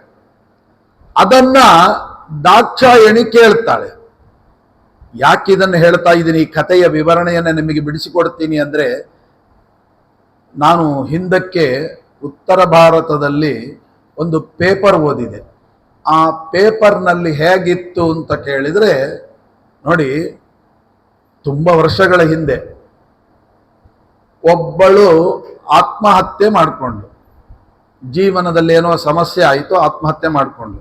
ಆತ್ಮಹತ್ಯೆ ಮಾಡಿಕೊಂಡುವಾಗ ಡೆತ್ ನೋಟ್ ಅಂತ ಬರೆದಿಟ್ಟಿರ್ತಾರಲ್ಲ, ಅದರೊಳಗೆ ಅವರು ಬರೆದಿದ್ದಾಳೆ ಏನು, ನಾನು ಸುಮ್ಮನೆ ಆತ್ಮಹತ್ಯೆ ಮಾಡಿಕೊಂಡಿಲ್ಲ, ಶಾಸ್ತ್ರೋಕ್ತವಾಗಿ ಆತ್ಮಹತ್ಯೆ ಮಾಡಿಕೊಂಡಿದ್ದೇನೆ. ಆತ್ಮಹತ್ಯೆನೇ ಅಪರಾಧ, ಅದರಲ್ಲಿ ಶಾಸ್ತ್ರೋಕ್ತ ಬೇರೆ. ಯಾಕೆ ಅಂದ್ರೆ, ತಂದೆಯ ಮನೆಗೆ ಹೋದಾಗ ಮಗಳು ಅಲ್ಲಿ ತಂದೆಯಿಂದ ಅವಮಾನವಾದಾಗ ದಾಕ್ಷಾಯಣಿ ಆತ್ಮಹತ್ಯೆ ಮಾಡಿಕೊಂಡ್ಲು. ಹಾಗಾಗಿ ತಂದೆಯ ಮನೆಯಲ್ಲಿ ಅವಮಾನವಾದರೆ ಆತ್ಮಹತ್ಯೆ ಮಾಡ್ಕೋಬಹುದು ಅಂತ ಹೇಳಿ ದಾಕ್ಷಾಯಣಿ ಭಾಗವತದಲ್ಲಿ ತೋರಿಸಿದ್ದಾರೆ. ಹಾಗೆ ನಾನು ನನ್ನ ತಂದೆಯ ಮನೆಗೆ ಹೋದಾಗ ಅವಮಾನ ಆಯಿತು, ಆದ್ದರಿಂದ ನಾನು ಆತ್ಮಹತ್ಯೆ ಮಾಡಿಕೊಂಡಿದ್ದೀನಿ, ಇದು ಶಾಸ್ತ್ರ ಸಮ್ಮತ ಅಂತ. ಏನ್ ಮಾಡ್ಬೇಕು ಅಂದ್ರೆ, ಇವ್ರು ಭಾಗವತವನ್ನು ಅರ್ಥ ಮಾಡ್ಕೊಳ್ಳೋದೇ ಹೀಗ, ಅಥವಾ ಭಾಗವತ ಇರೋದೇ ಈಗ? ನಮ್ಮಂತವರ ಪರಿಸ್ಥಿತಿ ಏನು? ಅದಕ್ಕೆ ಶ್ರೀಮದಾಚಾರ್ಯರು ಅವತಾರ ಮಾಡಿದ್ದು. ಶ್ರೀಮದಾಚಾರ್ಯರು ಭಾಗವತವನ್ನು ಹೇಗೆ ಅರ್ಥ ಮಾಡಬೇಕು ನೋಡಿ. ಇಲ್ಲಿ ಕಥೆ ನೀವು ಕೇಳಿದ್ದೀರಿ, ಅದರ ಜಿಸ್ಟ್ ನಾನು ಹೇಳಿಬಿಡ್ತೇನೆ. ಏನು? ಆ ದಕ್ಷ ಪ್ರಜಾಪತಿಯ ಸಂದರ್ಭದಲ್ಲಿ ಅವಳು ರುದ್ರದೇವರನ್ನ ತುಂಬಾ ಅವಮಾನಿಸಿದರು. ಆಗ ದಾಕ್ಷಾಯಣಿ ಹೋದಾಗ ಅವಮಾನ ಆಯಿತು. ಅವಮಾನ ಆದಾಗ ಅವಳು ಆತ್ಮಹತ್ಯೆ ಮಾಡಿಕೊಂಡದ್ದಲ್ಲ. ಬಹಳ ಅಂಡರ್ಲೈನ್ ಮಾಡಬೇಕಾದ ಮಾತಿದು. ಭಾಗವತ ಸಾರ ಅಲ್ಲಿ ಅಡಗಿದೆ. ಹಾಗಾದ್ರೆ ಯಾಕೆ ಅವಳು ದೇಹವನ್ನ ಕಳ್ಕೊಂಡದ್ದಲ್ಲ. ಅದಕ್ಕೆ ಹಿನ್ನೆಲೆ ತಿಳ್ಕೊಂಡ್ಮೇಲೆ ನೀವು ಆಲೋಚನೆ ಮಾಡಿ ಯಾಕೆ ಅವಳು ಮಾಡಿದ್ಲು ಅಂತ. ಯಾಕೆ ಅವಳು ಮಾಡಿದ್ಲು ಅಂದ್ರೆ ಅದು ದೊಡ್ಡ ಯಾಗ, ಬೃಹತಿ ಸವಯಾಗ ಅಂತ ಅದನ್ನ ಕರೀತಾರೆ. ವಿಶ್ವಜಿತ್ ಸತ್ರ ಅಂತಲೂ ಕೂಡ ಕರೀತಾರೆ. ಅಂತಹ ಒಂದು ಯಾಗವನ್ನು ಮಾಡ್ತಾ ಇದ್ರು, ದೊಡ್ಡ ಯಾಗ. ಯಾವುದೇ ಯಾಗದಲ್ಲಿ ರುದ್ರದೇವರಿಗೆ ಆಹುತಿ ಇಲ್ಲದೆ ಯಜ್ಞ ಇಲ್ಲ, ಇದೊಂದು ಫಾರ್ಮುಲಾ. ರುದ್ರದೇವರಿಗೆ ಆಹುತಿ ಇಲ್ಲದೆ ಎಲ್ಲೆಲ್ಲೂ ಯಜ್ಞ ಮಾಡಬಾರದು ಅಂತ ಅನ್ನೋದು ಒಂದು ದೊಡ್ಡ ಫಾರ್ಮುಲಾ. ಇದಕ್ಕೆ ವಿರುದ್ಧವಾಗಿ ಕೇವಲ ತನ್ನ ಅಳಿಯನ ಮೇಲಿನ ದ್ವೇಷದಿಂದ ಶಾಸ್ತ್ರಕ್ಕೆ ವಿರುದ್ಧವಾಗಿ ನಡ್ಕೊಂತ ಇದ್ದಾನೆ. ಅಷ್ಟು ದೊಡ್ಡ ಯಾಗ ಮಾಡಿದ್ರು ರುದ್ರದೇವರಿಗೆ ಆಹುತಿ ಕೊಡದೆ ಯಜ್ಞವನ್ನ ಮಾಡ್ತೀನಿ ಅಂತ ಹೊರಟ. ಶಾಸ್ತ್ರಕ್ಕೆ ವಿರುದ್ಧ. ಅಲ್ಲಿಯ ತನಕ ಯಾರೂ ಕೂಡ ರುದ್ರದೇವರಿಗೆ ಆಹುತಿಯನ್ನು ಕೊಡದೆ ಯಜ್ಞ ಮಾಡಿಯೇ ಇಲ್ಲ. ಇವರು ಮಾಡ್ಲಿಕ್ಕೆ ಹೊರಟ. ಒಂದು ತಿಳ್ಕೊಳ್ಳಿ, ನಮ್ಮ ಸಮಾಜದಲ್ಲಿ ಹೇಗಿದೆ ಅಂದ್ರೆ ಮೊದಲನೇ ಸಲ ತಪ್ಪು ಮಾಡ್ಲಿಕ್ಕೆ ಹೆದರ್ತಾರೆ. ಒಬ್ಬ ತಪ್ಪು ಮಾಡಿ ತಪ್ಪಿಸ್ಕೊಂಡ ಅಂತ ಇಟ್ಕೊಳ್ಳಿ, ಎರಡನೇವನಿಗೆ ಗಾಬರಿ ಇಲ್ಲ. ಅದೇನು ಅವನು. ಈಗ ಸುಮ್ಮನೆ ಒಂದು ಉದಾಹರಣೆ ಕೊಡ್ತೀನಿ. ಬೆಂಗಳೂರಿನಲ್ಲೆಲ್ಲ ಟ್ರಾಫಿಕ್ ನಲ್ಲಿ ನಿಂತಿರ್ತಾರೆ, ಸಿಗ್ನಲ್ ಲೈಟ್ ಹಾಕಿರ್ತಾರೆ, ಯಾರು ಹೋಗಲ್ಲ, ಡ್ರು ಡ್ರು ಡ್ರು ಡ್ರು ಅಂತಿರ್ತಾರೆ, ಎಲ್ರಿಗೂ ಅವಸರ. ಅದ್ರಲ್ಲಿ ನೋಡಿ, ಒಬ್ಬ ಸಿಗ್ನಲ್ ಜಂಪ್ ಮಾಡಿದ ಅಂತ ಇಟ್ಕೊಳ್ಳಿ, ಎರಡನೇವನಿಗೆ ಭಯ ಇಲ್ಲ, ಮೊದಲನೇವನಿಗೆ ಹೆದರಿಕೆ. ಅವ ಏನು ಹಾರಿದಾದ್ರೆ ಎಲ್ಲ ದುಬುದು. ಆ ಪೊಲೀಸ್ ಯಾರನ್ನ ಹಿಡಿಬೇಕು, ಈ ಕ್ಯಾಮರಾ ಯಾರನ್ನ ಫೋಟೋ ಹೊಡಿಬೇಕು, ಎಲ್ಲ 10 ಜನ ಹೋದ್ರೆ ಅವನು ಎಲ್ಲರಿಗೂ ಟುಕ್ಕು ಹೊಡ್ಕೊಂಡು ಕೊಡ್ಲಿಕ್ಕೆ ಆಗತ್ತಾ? ಹೋಗ್ಲಿ ಬಿಡು, ಸುಮ್ಮನೆ ಕೊಡ್ತಾನೆ. ನೋಡಿ ಅಲ್ಲಿಗೇನಾಯ್ತು, ಓಹೋ ಮೊದಲನೇ ಸಲ ತಪ್ಪು ಮಾಡ್ಲಿಕ್ಕೆ ಭಯ. ಆಮೇಲೆ ಈಗ ಬಿಟ್ರೆ ಏನಾಗುತ್ತೆ, ಈ ಪರಂಪರೆನೇ ಬೆಳೀತಾರೆ. ಪೊಲೀಸರು ನೋಡ್ತಿರ್ತಾರೆ, ನಮ್ಮ ಪಾಡಿಗೆ ನಾವು ಹೋಗ್ತಾ ಇರ್ತೀವಿ. ಈ ಉತ್ತರ ಭಾರತದಲ್ಲೆಲ್ಲ ಹಿಂದೆ ನಡೀತಿತ್ತು, ಈಗಿನ ಸರ್ಕಾರದಲ್ಲಿ ಅದಲ್ಲಿ ನಡೆಯಲ್ಲ. ಹಿಂದಿನ ಹೋಗ್ತಾ ಇರ್ತಾನೆ ಆ ಪೊಲೀಸ್, ಅವನು ಹೇಳ್ತಾ ಇರ್ತಾನೆ, ಹೋಗ್ತಾ ಇರ್ತಾನೆ, ಮಾಡಿದ್ದೆ ಇದು ಆಟ, ಆಡಿದ್ದೆ ಆಟ ಅಂತ. ಈಗ ಹಾಗಿಲ್ಲ. ಯಾಕೆ? ಆ ಮೊದಲನೇ ತಪ್ಪು ಮಾಡೋ ನೀವು ಬಿಟ್ರಲ್ಲ, ಅಲ್ಲೇ ಎಡವಿದ್ದು. ಮೊದಲನೇ ಮಾಡಿದ ತಪ್ಪಿಗೆ ಸರಿಯಾದ ದಂಡನೆ ಕೊಟ್ಟು ಬಿಟ್ಟಿದ್ರೆ ಎರಡನೇ ತಪ್ಪು ಮಾಡ್ಲಿಕ್ಕೆ ಹೆದರುತ್ತಿದ್ದ ಅಲ್ವಾ? ಇದು ಶಾಸ್ತ್ರ. ಹೀಗೆ ಇಲ್ಲಿ ರುದ್ರದೇವರಿಗೆ ಆಹುತಿಯನ್ನು ಕೊಡದೆ ಯಜ್ಞವನ್ನ ಮಾಡೋದು ದೊಡ್ಡ ಅಪರಾಧ. ಈಗ ಈ ನನ್ನ ಅಪ್ಪ ದಕ್ಷ ಪ್ರಜಾಪತಿ ಏನಾದ್ರೂ ಅಂತಹ ಯಾಗವನ್ನ ಮಾಡಿದ ಅಂತ ಇಟ್ಕೊಳ್ಳಿ, ಆಮೇಲೆ ಏನು ಆಗ್ಲಿಲ್ಲ ಅಂತ ಇಟ್ಕೊಳ್ಳಿ, ಮುಂದಿನವರೆಲ್ಲ ಅದನ್ನೇ ಕಂಟಿನ್ಯೂ ಮಾಡ್ತಾ ಹೋಗ್ತಾರೆ. ರುದ್ರದೇವ ದಕ್ಷ ಪ್ರಜಾಪತಿನ ಮಾಡಿದ್ದಾರೆ ಅಂತ ನಾವು ಅದನ್ನೇನು ಬಿಟ್ಟಾಕೊಂಡು ನಡ್ರಿ ಮುಂದೆ ಮಾಡೋಣ ಅಂತ ಈ ಹುಂಬುತನ ಏನು ಬರ್ತದಲ್ಲ, ಇದಕ್ಕೆ ಮೂಲ ಕಾರಣ ನನ್ನ ಅಪ್ಪ ಆಗ್ತಾನೆ. ನನ್ನ ಗಂಡನಿಗೆ ಅವಮಾನ ಆಗುತ್ತೆ. ನನ್ನ ಗಂಡನಾಗಿರತಕ್ಕಂಥ ರುದ್ರದೇವರಿಗೆ ಆಹುತಿ ಇಲ್ಲದೆ ಯಜ್ಞ ನಡಿಲೇಬಾರದು. ಅದು ಏನ್ ಬೇಕಾದ್ರೂ ಆಗ್ಲಿ. ಅದಕ್ಕೋಸ್ಕರವಾಗಿ ಆ ರುದ್ರದೇವರಿಗೆ ಆಹುತಿ ಕೊಡುವ ಪ್ರಸಂಗ ಬಂತಲ್ಲ, ಆ ಪ್ರಸಂಗದಲ್ಲಿ ಏನ್ ಮಾಡಿದ್ಲು, ತಾನೇ ರುದ್ರಾಯ ಸ್ವಾಹ ಅಂತ ಹೇಳಿ ಅಗ್ನಿಯ ನಿರ್ಮಾಣ ಮಾಡಿ ಆಹುತಿಯನ್ನು ಕೊಟ್ರು. ಅಷ್ಟು ದೊಡ್ಡ ಯಾಗ ಅವನು ಅಷ್ಟು ಪರಿಶ್ರಮ ಪಟ್ಟು ಮಾಡಿದ್ರು. ರುದ್ರದೇವರ ಆಹುತಿ ಕೊಟ್ಟೇ ಯಜ್ಞ ಮಾಡಿದ್ರೆ ಹೊರತು ರುದ್ರದೇವರ ಆಹುತಿ ಇಲ್ಲದೆ ಯಜ್ಞ ಆಗಲಿಲ್ಲ ಅಂತ ತಾನು ಸಾಧಿಸಿ ತೋರಿಸಿದ್ರು. ಆಗ ನಿಮ್ಗೊಂದು ಪ್ರಶ್ನೆ ಬರ್ತದೆ, ಇಲ್ಲಿ ಇಷ್ಟು ಸುಲಭ ಇಲ್ಲ ಇದನ್ನೆಲ್ಲ ಬಿಡಿಸೋದು. ಒಳ್ಳೆ ಗುಲಾಬಿ ಮುಳ್ಳಿನ ಗಿಡದಲ್ಲಿ ಬಟ್ಟೆ ಹಾಕಿರ್ತೀವಲ್ವಾ, ಅದನ್ನು ಎಳ್ಕೊಂಡ್ರೆ ಬಟ್ಟೆ ಹರಿತದೆ. ಬಟ್ಟೆಗೂ ಏನಾಗಿರ್ಬಾರ್ದು, ಅಷ್ಟು ಚೆನ್ನಾಗಿ ಬಿಡಿಸ್ಕೋಬೇಕು. ಹಾಗಿದೆ ಇಲ್ಲಿ ಪ್ರಶ್ನೆ ಏನು ಗೊತ್ತಾ, ರುದ್ರದೇವರಿಗೆ ಆಹುತಿ ಕೊಡದೆ ಯಜ್ಞವನ್ನ ಮಾಡಿದ್ರು. ಓಕೆ, ಒಪ್ತೇನೆ. ಆದರೆ ನಮ್ಮ ಧರ್ಮಶಾಸ್ತ್ರದಲ್ಲಿ ನಿಯಮ ಇದೆ, ಯಾಗದಲ್ಲಿ ಒಂದು ನಿಯಮ ಇದೆ ಗೊತ್ತಾ? ಏನು ಗೊತ್ತಾ? ಯಾವ ವ್ಯಕ್ತಿ ಯಾಗದಲ್ಲಿ ಸಂಕಲ್ಪ ಮಾಡಿರ್ತಾನಲ್ಲ, ಹೆಸರು ಗೋತ್ರ ಸಂಕಲ್ಪ, ಆ ಇಡೀ ಯಾಗದಲ್ಲಿ ಕೊಡುವ ಆಹುತಿಗಳೆಲ್ಲ ಆ ಸಂಕಲ್ಪ ಮಾಡಿದ ವ್ಯಕ್ತಿಯದ್ದೇ ಆಗಿರ್ಬೇಕೆ ಹೊರತು ಸಂಕಲ್ಪ ಮಾಡದಿದ್ದ ವ್ಯಕ್ತಿಯ ಆಹುತಿಯನ್ನ ಕೊಡ್ಲಿಕ್ಕಿಲ್ಲ. ಕೊಟ್ಟು ಬಿಟ್ರೆ ಯಜ್ಞ ಅಲ್ಲಿಗೆ ನಾಶ ಆಗೋಯ್ತು, ಯಜ್ಞ ಅಲ್ಲಿಗೆ ಫಲ ಹೊರಟೋಯ್ತು. ಯಜ್ಞದ ಪೂರ್ಣ ಫಲ ಬರಬೇಕಾದ್ರೆ ಯಾರು ಸಂಕಲ್ಪ ಮಾಡಿರ್ತಾರೆ ಅವನು ಸ್ವಯಾರ್ಜಿತವಾದ ಸಂಪತ್ತಿನಿಂದ ಮಾತ್ರ ಆಹುತಿಯನ್ನು ಕೊಡ್ಬೇಕು. ಹಾಗಾದ್ರೆ ನಮ್ಮ ಮಠದಲ್ಲೆಲ್ಲ ದೊಡ್ಡ ದೊಡ್ಡ ಸಾಮೂಹಿಕ ಬಹುಮಾನ ಹಾಗೆಲ್ಲ ಮಾಡ್ತಿರ್ತಾರಲ್ರಿ, ಅವಾಗ ಯಾರ್ಯಾರು ಕೊಡ್ತಾರ ಹಾಕ್ತಾರಲ್ಲ ಅಂದ್ರೆ ಸಂಕಲ್ಪ ಮಾಡುವಾಗಲೇನೇ ಸಂಕಲ್ಪ ಮಾಡಿರ್ತಾರೆ. ಏನಂತ? ಎಲ್ಲ ಸಾರ್ವಜನಿಕ ಸಮಸ್ತ ಆಸ್ತಿಕ ಮಹಾಜನಾನಾಂ ಕ್ಷೇಮಸ್ಥಿರಂತೆ ಸಂಕಲ್ಪ ಮಾಡಿರ್ತಾರೆ. ಯಾರ್ಯಾರು ಸಂಕಲ್ಪ ಆಗಿರುತ್ತೋ ಅವ್ರದ್ದು ಆಹುತಿ ಬರ್ತದೆ, ಆಗ ಯಜ್ಞ ಪರಿಪೂರ್ಣ ಆಗುತ್ತೆ.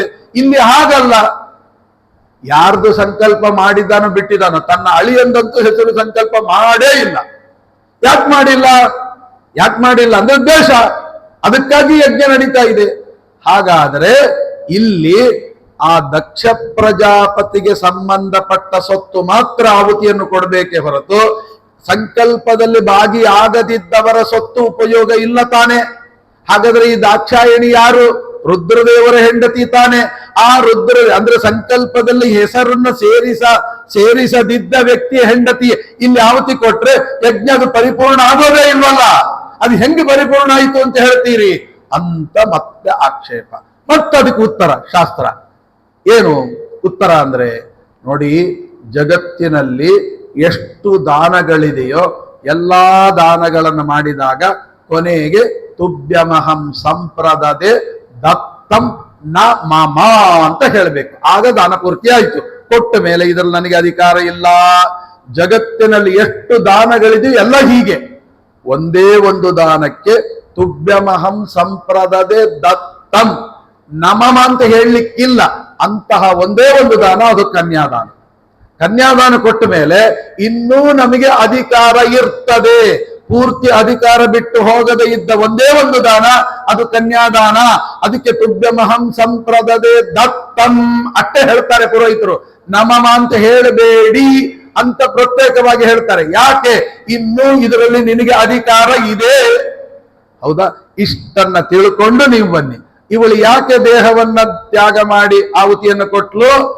ಇನ್ನೂ ಈ ದೇಹದ ಮೇಲೆ ನನ್ನ ಅಪ್ಪನಿಗೆ ಅಧಿಕಾರ ಇದೆ, ಸಂಕಲ್ಪ ಮಾಡಿದ್ದಾನೆ. ಹಾಗಾಗಿ ಅವನಿಗೆ ಸಂಬಂಧಪಟ್ಟ ದೇಹವೇ ಆದ್ದರಿಂದ ಆಹುತಿಯನ್ನು ಕೊಟ್ಟು ರುದ್ರದೇವರಿಗೆ ನಾನು ಆಹುತಿ ಕೊಟ್ಟೇ ಯಜ್ಞ ಮಾಡಿದ್ದು ಅಂತ ನಾನು ಮಾಡ್ತೇನೆ ಅಂತ ತಿಳಿದುಕೊಂಡು ಅವಳು ಅಗ್ನಿಯಲ್ಲಿ ಯೋಗಾಗ್ನಿ, ಅದು ಬರ್ದಿದ್ದಾರೆ ಭಾಗವತದಲ್ಲಿ, ಯೋಗಾಗ್ನಿಯನ್ನು ಸೃಷ್ಟಿ ಮಾಡಿಕೊಂಡು ದೇಹವನ್ನು ಕೊಟ್ಟಿದ್ದಾಳೆ. ಆತ್ಮಹತ್ಯೆ ಅಲ್ಲ, ರುದ್ರದೇವರ ಆಹುತಿ ನಡಿಬೇಕು ಅಂತ ತನ್ನ ಗಂಡನಿಗಾಗಿ ತನ್ನ ದೇಹವನ್ನು ತ್ಯಾಗ ಮಾಡಿದಂತ ಮಹಾ ಮಹಿಳೆ ಅವಳು ಅಂತ. ಇದನ್ನೆಲ್ಲ ಅರ್ಥ ಮಾಡ್ಕೊಳ್ಳದೆ ನಾವು ಕಥೆಯನ್ನು ಅಧ್ಯಯನ ಮಾಡಿದ್ರೆ ಇಲ್ಲಿ ಮತ್ತೊಂದು ಪ್ರಶ್ನೆ ಇದೆ. ಇಲ್ಲಿ ಹೇಳಿದ್ದು ಹಿರಿಯರ ನಿಂದೆ ಕೇಳಬಾರದು ಅಂತ, ನಿಂದಾ ಪ್ರಕರಣ, ನಿಂದಾವರ್ಜನ ಪ್ರಕರಣ ಅಂತ. ಅದರಲ್ಲಿ ಈ ಕಥೆಯನ್ನು ಹೇಳ್ತಾ ಇದ್ದಾರೆ. ಎದಕ್ಕೆ ಸಂಬಂಧ ಅಂದ್ರೆ ಇಲ್ಲಿ ಒಂದು ವಿಚಾರವನ್ನು ನಾವು ತಿಳಿಬೇಕು. ರುದ್ರದೇವರಿಗೆ ಅವಹೇಳನೆ ಮಾಡಿದ್ರು, ನಿಂದನೆ ಮಾಡಿದ್ರು. ಬಹಳ ದೊಡ್ಡ ವಿಷಯ ಇದಲ್ಲ. ನಾವೇನ್ ಮಾಡ್ಬೇಕು? ಇವತ್ತು ಆ ಕಥೆಯನ್ನ ಕೇಳುವಾಗ ನಮ್ಮನ್ನ ಪೂರ್ವ ಪಕ್ಷ ಮಾಡ್ತಾರೆ. ಏನ್ ತಪ್ಪ್ರಿ? ಅವ್ರು ಮಾಡಿದ್ರಲ್ಲಿ ಏನ್ ತಪ್ಪಿದೆ? ದಕ್ಷ ಪ್ರಜಾಪತಿಗಳು ಮಾಡಿದ್ರಲ್ಲಿ ಏನ್ ತಪ್ಪಿದೆ? ಅಯ್ಯ ಏನಂದ್ರೆ, ಯಾಕೆ ಅಂದ್ರೆ ನೋಡಿ, ನಾನು ಪ್ರಶ್ನೆ ಕೇಳ್ತೇನೆ, ಇದ್ರ ಮೇಲೆ ನಿಮಗೆ ಹೌದು ಅನಿಸ್ತದೆ. ನೋಡಿ, ನಿಮಗೆ ಹೌದು ಅನಿಸ್ತದೆ. ಶ್ರೀಮದ್ ಆಚಾರ್ಯರ ನಿರ್ಣಯ ತಿಳಿಯದ ಹೊರತು ನಿಮಗೆ ಕಥೆನೇ ಅರ್ಥ ಆಗಲ್ಲ. ಏನು ಪ್ರಶ್ನೆ? ಏನು? ನಾನು ಪ್ರಶ್ನೆ ಕೇಳಲ್ಲ. ಈಗ ಅವ್ರು ಮಾಡಿದ್ದು ಇವ್ರು ಮಾಡಿದ ತಪ್ಪು ಅಂತ. ಹಾಗೆ ದಕ್ಷ ಪ್ರಜಾಪತಿ ಸರಿ, ರುದ್ರದೇವ್ರದೇ ತಪ್ಪು. ಹಾಗೆ ನಾನೀಗ ಪೂರ್ವ ಪಕ್ಷವಾಗಿ ನಾನು ಮಾತಾಡ್ತಾ ಇದ್ದೀನಿ. ಏನಂತ? ಅಲ್ರಿ, ಶಾಸ್ತ್ರ ಏನು ಹೇಳುತ್ತೆ ಗೊತ್ತಾ? ಶ್ವಶುರಃ ಪಿತು ಸಮ. ಧರ್ಮಶಾಸ್ತ್ರದ ಮಾತು, ನಾನು ಯಾವುದೋ ಮಾತು ಹೇಳ್ತಾ ಇಲ್ಲ. ಧರ್ಮಶಾಸ್ತ್ರದಲ್ಲಿ ತಂದೆಗೆ ಎಷ್ಟು ಗೌರವ ಇದೆ, ಹೆಣ್ಣು ಕೊಟ್ಟ ಮಾವನಿಗೂ ಅಷ್ಟೇ ಗೌರವ ಅಂತೆ. ತಂದೆಗೆ ಕೊಡುವ ಗೌರವವನ್ನ ಹೆಣ್ಣು ಕೊಟ್ಟ ಮಾವನಿಗೂ ಕೊಡಬೇಕು ಅಂತುಂಟು. ಒಂದು ವೇಳೆ ಇವನು 6 ಶಾಸ್ತ್ರಗಳ ಅಧ್ಯಯನವನ್ನ ಮಾಡಿರಬಹುದು, ಮಾವ ನಿರಕ್ಷರ ಕುಕ್ಷಿ ಆಗಿರಬಹುದು, ಆದರೂ ಮಾವನಿಗೆ ತಾನು ಗೆದ್ದು ನಿಂತು ಗೌರವ ಕೊಟ್ಟು ನಮಸ್ಕಾರ ಮಾಡಬೇಕು ಅಂತ ಉಂಟು. ಮಾವನಿಗೆ ಅಷ್ಟು ಗೌರವ ಇದೆ. ಮತ್ತೆ ಹಾಗಿರುವಾಗ ದಕ್ಷ ಪ್ರಜಾಪತಿಗಳು ಬರುವಾಗ ಅಳಿಯನಾದ ಮಾವ ಎದ್ದು ನಿಂತು ಗೌರವ ಕೊಡ್ಬೇಕು ತಾನೆ. ಮತ್ತೆ ದಕ್ಷ ಪ್ರಜಾಪತಿಗಳು ಬಂದಾಗ ಎದ್ದು ನಿಂತು ಬಿಟ್ಟಿದ್ರೆ ಅಳಿಯ, ಈ ಪ್ರಶ್ನೆನೇ ಹುಡ್ತಿರ್ಲಿಲ್ಲ, ಕಥೆನೇ ಇಷ್ಟು ಮುಂದುವರಿತಿರ್ಲಿಲ್ಲ. ಇದಕ್ಕೆಲ್ಲ ಮೂಲ ಕಾರಣ ಯಾರು? ರುದ್ರದೇವರೇ. ಎದ್ದು ನಿಲ್ಲದೆ ಅವಮಾನ ಮಾಡಿದ್ದೇ ದೊಡ್ಡ ತಪ್ಪು. ಇದು ನಾನು ಪೂರ್ವ ಪಕ್ಷ ಮಾಡ್ತಾ ಇರೋದು. ಮತ್ತೆ ನನ್ನ ಅಭಿಪ್ರಾಯ ಹೀಗೆ ಅಂತ ತಿಳ್ಕೋಬೇಡಿ, ಇದು ಪೂರ್ವ ಪಕ್ಷ. ಈಗ ಹೇಳಿ ಹೌದಲ್ವಾ, ಅಳಿಯಂದೇ ತಪ್ಪು, ಅವ್ರದ್ದೇನ್ ತಪ್ಪಿದೆ? ಮಾವ ಬರುವಾಗ ಗೌರವ ಕೊಡ್ಬೇಕಾದ ಅಳಿಯನ್ ಧರ್ಮ, ಅದನ್ನು ಎದ್ದು ನಿಂತು ಗೌರವ ಕೊಟ್ಟಿಲ್ಲ, ಆದ್ದರಿಂದ ತಪ್ಪಲ್ವಾ? ನೋಡಿ, ನಮಗೇನಾದ್ರೂ ಮಧ್ವಾಚಾರ್ಯರು ತಾತ್ಪರ್ಯ ಬರೆಯದೆ ಹೋಗಿದ್ದಿದ್ರೆ ನಾವು ಇವತ್ತು ಹೌದಲ್ವಾ ಅಂತ ನಾವು ರುದ್ರದೇವರ ಮೇಲೆ ಬ್ಲೇಮ್ ಮಾಡೋ. ಶ್ರೀಮದ್ ಆಚಾರ್ಯ ಹೇಳ್ತಾರೆ, ನೋಡಿ, ರುದ್ರದೇವರನ್ನ ನೀವು ಸಾಮಾನ್ಯ ವ್ಯಕ್ತಿ ಅಂತ ತಿಳ್ಕೊಳ್ಬೇಡಿ. ರುದ್ರದೇವರನ್ನ ಸಾಮಾನ್ಯ ವ್ಯಕ್ತಿ ಅಂತ ತಿಳ್ಕೊಬೇಡಿ. ಪರಮ ವೈಷ್ಣವನು ನೀನೇ, ವೈಷ್ಣವೋತ್ತಮರು. ಇದೇ ಭಾಗವತದಲ್ಲಿ ಕೊನೆಗೆ ಬರ್ತದೆ 12ನೇ ಸ್ಕಂದದಲ್ಲಿ, ವೈಷ್ಣವಾನಾಂ ಯಥಾ ಶಂಭು ಅಂತ. ಅಷ್ಟು ಅವರಿಗೆ ಗೌರವ ಕೊಟ್ಟಿದ್ದಾರೆ ರುದ್ರದೇವರಿಗೆ. ಅಂತಹ ವಿಷ್ಣು ಭಕ್ತರು ಜಗತ್ತಿನಲ್ಲೇ ಇಲ್ಲ ಅಂತ ಅನ್ನುವಷ್ಟರ ಮಟ್ಟಿಗೆ ಕೊಡಬೇಕು ಅಂದ್ರೆ ಎಂತ. ಹಾಗಾದ್ರೆ ಅಷ್ಟು ದೊಡ್ಡ ವಿಷ್ಣು ಭಕ್ತರಾಗಿದ್ರೆ ಒಂದು ದಿನ ಒಂದು ಕ್ಷಣ ವ್ಯರ್ಥ ಮಾಡೋದಿಲ್ಲ ತಾನೆ. ನಾವಾಗಿದ್ರೆ ಹಾಳು ಹರಟೆ ಜೀವನ ಇದೆ. ವೈಷ್ಣವೋತ್ತಮರು ಯಾವತ್ತೂ ಒಂದು ಕ್ಷಣ ವ್ಯರ್ಥ ಮಾಡೋದಿಲ್ಲ. ಹೌದು, ಯಾಕೆ ಇದನ್ನು ಹೇಳ್ತಾ ಇದ್ದೇನೆ ಅಂದ್ರೆ ಈ ತತ್ವವನ್ನು ಇಟ್ಟುಕೊಂಡು ಕತೆ ಕೇಳಿ. ಈಗ ದಕ್ಷ ಪ್ರಜಾಪತಿಗಳು ಯಜ್ಞಶಾಲೆಗೆ ಬರ್ತಾ ಇದ್ದಾರೆ. ದಕ್ಷ ಪ್ರಜಾಪತಿಗಳು ಯಜ್ಞಶಾಲೆಗೆ ಬರ್ತಾ ಇರುವಾಗ ಅಲ್ಲಿರುವಂತಹವರೆಲ್ಲ ಎದ್ದು ನಿಂತರು. ಯಾರು ಎದ್ದು ನಿಂತಿಲ್ಲ? ಇಡೀ ಭಾಗವತದ ಶ್ಲೋಕದಲ್ಲೇ ವಾಕ್ಯ ಇದೆ, ವಿರಿಂಚಿ ಸರ್ವಾನ್ ಅತಿರಿಕ್ತ ಅಂತರು. ಅಂದ್ರೆ ಏನು? ವಿರಿಂಚ ಅಂದ್ರೆ ಬ್ರಹ್ಮದೇವರು, ಶರ್ವ ರುದ್ರದೇವರು, ಇವರಿಬ್ಬರನ್ನ ಬಿಟ್ಟು ಮತ್ತೆ ಎಲ್ಲ ಎದ್ದು ನಿಂತರು. ಇವರಿಬ್ಬರು ಎದ್ದು ನಿಲ್ಲಿಲ್ಲ. ಬ್ರಹ್ಮದೇವರು ಎದ್ದು ನಿಲ್ಲಿಲ್ಲ, ನೋ ಅಬ್ಜೆಕ್ಷನ್ ಅಟ್ ಆಲ್. ಯಾಕೆ? ಅವ್ರು ಎಲ್ರಿಗಿಂತ ದೊಡ್ಡವರು, ಪಿತಾಮಹ, ಎದ್ದು ನಿಲ್ಲಿಲ್ಲ, ಓಕೆ. ಜೊತೆಗೆ ರುದ್ರದೇವರು ಬೇರೆ ಎಲ್ಲ ಎದ್ದು ನಿಂತಿದ್ದಾರೆ, ಅಳಿಯ ಯಾಕೆ ಎದ್ದು ನಿಂತಿಲ್ಲ ಅಂತ ಅನ್ನೋದೇ ಕ್ವಶನ್. ಅದಕ್ಕೆ ಶ್ರೀಮದ್ ಆಚಾರ್ಯರು ಕೊಟ್ಟ ಉತ್ತರ, ಅವರು ಎಂತಹ ವ್ಯಕ್ತಿಗಳು ಅಂತ ಹೇಳಿದ್ರೆ ಒಂದು ಕ್ಷಣ ವ್ಯರ್ಥ ಮಾಡುವವರಲ್ಲ. ಆಗ್ಲಿ ಈಗ ಯಾಕೆ ಅಂದ್ರೆ ಆ ದಕ್ಷ ಪ್ರಜಾಪತಿಗಳು ಯಜ್ಞಶಾಲೆಗೆ ಪ್ರವೇಶ ಮಾಡೋದಕ್ಕಿಂತ ಮುಂಚೆ ಸುಮಾರು ಹೊತ್ತು ಎಲ್ಲ ಸಭಿಕರು ಕೂತಿದ್ರು. ಕೂತಾಗ ಬ್ರಹ್ಮದೇವರ ಪಕ್ಕದಲ್ಲಿ ರುದ್ರದೇವರು ಕೂತಿದ್ರು. ಈ ತರ ಪ್ರಸಂಗ ಬರ್ಲಿಕ್ಕೆ ಟೈಮ್ ಇತ್ತು. ನಮ್ಮ ರುದ್ರದೇವರು ಒಂದು ಕ್ಷಣ ವ್ಯರ್ಥ ಮಾಡುವವರಲ್ಲ. ಹೇಗಾದರೂ ಟೈಮ್ ಇದೆ, ಸುಮ್ಮನೆ ಯಾಕೆ ಕೂಡಬೇಕು, ಆ ಸಮಯವನ್ನ ಯಾಕೆ ವ್ಯರ್ಥ ಮಾಡಬೇಕು ಅಂತ ತಿಳಿದುಕೊಂಡು ಅವರು ಭಗವಂತನ ಪೂಜೆಯನ್ನ ಮಾಡಲಿಕ್ಕೆ ಪ್ರಾರಂಭಿಸಿದರು. ಶ್ರೀಮದಾಚಾರ್ಯ ಕೊಡೋ ಉತ್ತರ. ಹೇಗೆ? ಅಲ್ಲಿಗೊಂದು ಪ್ರತಿಮೆ ಬೇಕಲ್ಲ, ದೇವಸ್ಥಾನ ಇಲ್ಲ, ದೇವರ ಪೆಟ್ಟಿಗಿಲ್ಲ, ಹೆಂಗ್ ಪೂಜೆ ಮಾಡ್ತಾರೆ? ರುದ್ರದೇವರು ದೇವರ ಪೆಟ್ಟಿಗೆ ಮಾತ್ರ ಇಟ್ಟುಕೊಂಡು ಪೂಜೆ ಮಾಡುವ ವ್ಯಕ್ತಿಗಳಲ್ಲ. ಮತ್ತೆ ಹೇಗೆ ಪೂಜೆ ಮಾಡ್ತಾರೆ? ಅವರಿಗೆ ಎಲ್ಲವೂ ಪ್ರತೀಕವೇ. ಯಾವುದು ಒಳ್ಳೆ ಪ್ರತೀಕ ಸಿಗುತ್ತೆ ಅಲ್ಲೇ ಭಗವಂತನ ಆರಾಧನೆ ಮಾಡ್ತಾರೆ. ಹಾಗಾದ್ರೆ ಇವರಿಗೆ ಯಾವ ಪ್ರತೀಕ ಸಿಕ್ತು? ಪಕ್ಕದಲ್ಲಿ ಕೂತ ಬ್ರಹ್ಮದೇವರಿಗಿಂತ ದೊಡ್ಡ ಪ್ರತಿಮೆ ಬೇಕಾ? ಇಂತಹ ಪವಿತ್ರಾತಿತಮವಾಗಿರತಕ್ಕಂಥ ಬ್ರಹ್ಮದೇವರ ಪ್ರತಿಮೆ ಪಕ್ಕದಲ್ಲಿ ಕೂತಾಗ ಆ ಪ್ರತಿಮೆಯ ಒಳಗಡೆ ನನ್ನ ಬಿಂಬನನ್ನ ಆವಾಹನೆ ಮಾಡಿ ಪೂಜೆ ಮಾಡಿದರೆ ಇದಕ್ಕಿಂತ ದೊಡ್ಡ ಪೂಜೆ ಜಗತ್ನಲ್ಲಿ ಇಲ್ಲ ಅಂತ ತಿಳಿದುಕೊಂಡು ತನ್ನ ಬಿಂಬನನ್ನ ಆ ಬ್ರಹ್ಮದೇವರೆಂಬತಕ್ಕಂಥ ಪ್ರತಿಮೆಯಲ್ಲಿ ಆವಾಹನೆ ಮಾಡಿ ಪೂಜೆ ಮಾಡ್ತಾ ಇದ್ದಾರೆ. ಪೂಜೆ ಮಾಡೋ ಹೊತ್ತಿಗೆ ದಕ್ಷ ಪ್ರಜಾಪತಿಗಳು ಬಂದಿದ್ದಾರೆ. ಈಗ ತನ್ನ ಮಾವನಿಗೆ ಅವಮಾನ ಮಾಡಬೇಕು ಅಂತ ನಿಂತಿಲ್ಲ ಅಂತ ಅರ್ಥ ಅಲ್ಲ. ಮತ್ತೆ ಯಾಕೆ ಅಂದ್ರೆ ಧರ್ಮಶಾಸ್ತ್ರದಲ್ಲಿ ಒಂದು ನಿಯಮ ಇದೆ. ಏನದು? ನೀವು ಮನೆಯಲ್ಲಿ ನೋಡಿ, ಇದೆಲ್ಲ ನಮ್ಮ ಜೀವನಕ್ಕೆ ಉಪಯೋಗ ಬೀಳುವಂತಹದ್ದು. ಅದಕ್ಕೆ ನಾನು ಹೇಳ್ತಾ ಇದ್ದೀನಿ, ಮನೆಯಲ್ಲಿ ಸಾಲಿಗ್ರಾಮ ಪೂಜೆ ಮಾಡ್ತಾ ಇದ್ದೀರಿ. ಮನೆಯಲ್ಲಿ ಸಾಲಿಗ್ರಾಮ ಪೂಜೆ ಅರ್ಧ ಆಗಿದೆ. ಮಹಾಸ್ವಾಮಿಗಳವರು ಯಾರೋ ಬಂದ್ರು, ಏನ್ ಮಾಡ್ತೀರಿ? ಸ್ವಾಮಿಗಳೇ ಕೂತ್ಕೊಳ್ಳಿ, ನನ್ ಪೂಜೆ ಆಗುವ ತನಕ ಕೂತ್ಕೊಳ್ಳಿ ಅಂತ ಹೇಳ್ತೀರಾ? ಇಲ್ಲ. ಏನ್ ಮಾಡ್ತೀರಿ? ಆ ಪೂಜೆಯನ್ನ ಅಲ್ಲೇ ಬಿಟ್ಟು ಸೀದಾ ಮಹಾಸ್ವಾಮಿಗಳವರನ್ನ ಕರೆದು ಸ್ವಾಗತ ಮಾಡಿ ಏನೇನು ಮಾಡಬೇಕೋ ಅವರ ಅನುಮತಿಯನ್ನು ತೆಗೆದುಕೊಂಡು ಪೂಜೆ ಮುಗಿಸ್ಕೊಂಡ್ ಬರ್ತೀನಿ ಅಂತ ಹೇಳುವಂತದ್ದು. ಇದು ನ್ಯಾಯಯುತವಾದ ಶಾಸ್ತ್ರ ಸಮ್ಮತವಾದ ಮಾರ್ಗ. ಹಾಗೆ ಅಂತ ತಿಳ್ಕೊಂಡು ಅವನು ಕೆಲಸವನ್ನು ಬಂದ, ಬುಲಿ ನಂದೊಂದು ಸ್ವಲ್ಪ ಸಂಬಳ ಬೇಕು, ನಂಗೆ ಹೀಗಾಗ್ಬೇಕು ಅಂತ ಪೂಜೆ ಬಿಟ್ಟು ಬಂದ್ ಮಾಡೋದಲ್ಲ. ಮತ್ತೆ ಏನಾಗಾದ್ರೆ ಯಾವ ಪ್ರತಿಮೆಯಲ್ಲಿ ನಾವು ಭಗವಂತನನ್ನ ಆವಾಹನೆ ಮಾಡಿ ಪೂಜೆ ಮಾಡ್ತಾ ಇರ್ತೇವೋ ಆ ಪ್ರತಿಮೆಗಿಂತಲೂ ದೊಡ್ಡ ಪ್ರತಿಮೆ ಬಂದ್ರೆ ಮಾತ್ರ ಎದ್ದು ನಿಂತು ಆ ಪೂಜೆಯನ್ನು ಅರ್ಧಕ್ಕೆ ನಿಂತು ದೊಡ್ಡ ಪ್ರತಿಮೆಯಲ್ಲಿ ಗೌರವ ಕೊಡಬೇಕು. ಈ ಪ್ರತಿಮೆಗಿಂತಲೂ ಕಡಿಮೆ ಪ್ರತಿಮೆ ಬಂದ್ರೆ ಆಗ ಅರ್ಧದಲ್ಲೇ ಬಿಟ್ಟು ಗೌರವ ಕೊಡಬಾರ್ದು. ಇದು ಧರ್ಮಶಾಸ್ತ್ರ ಹೇಳುತ್ತೆ.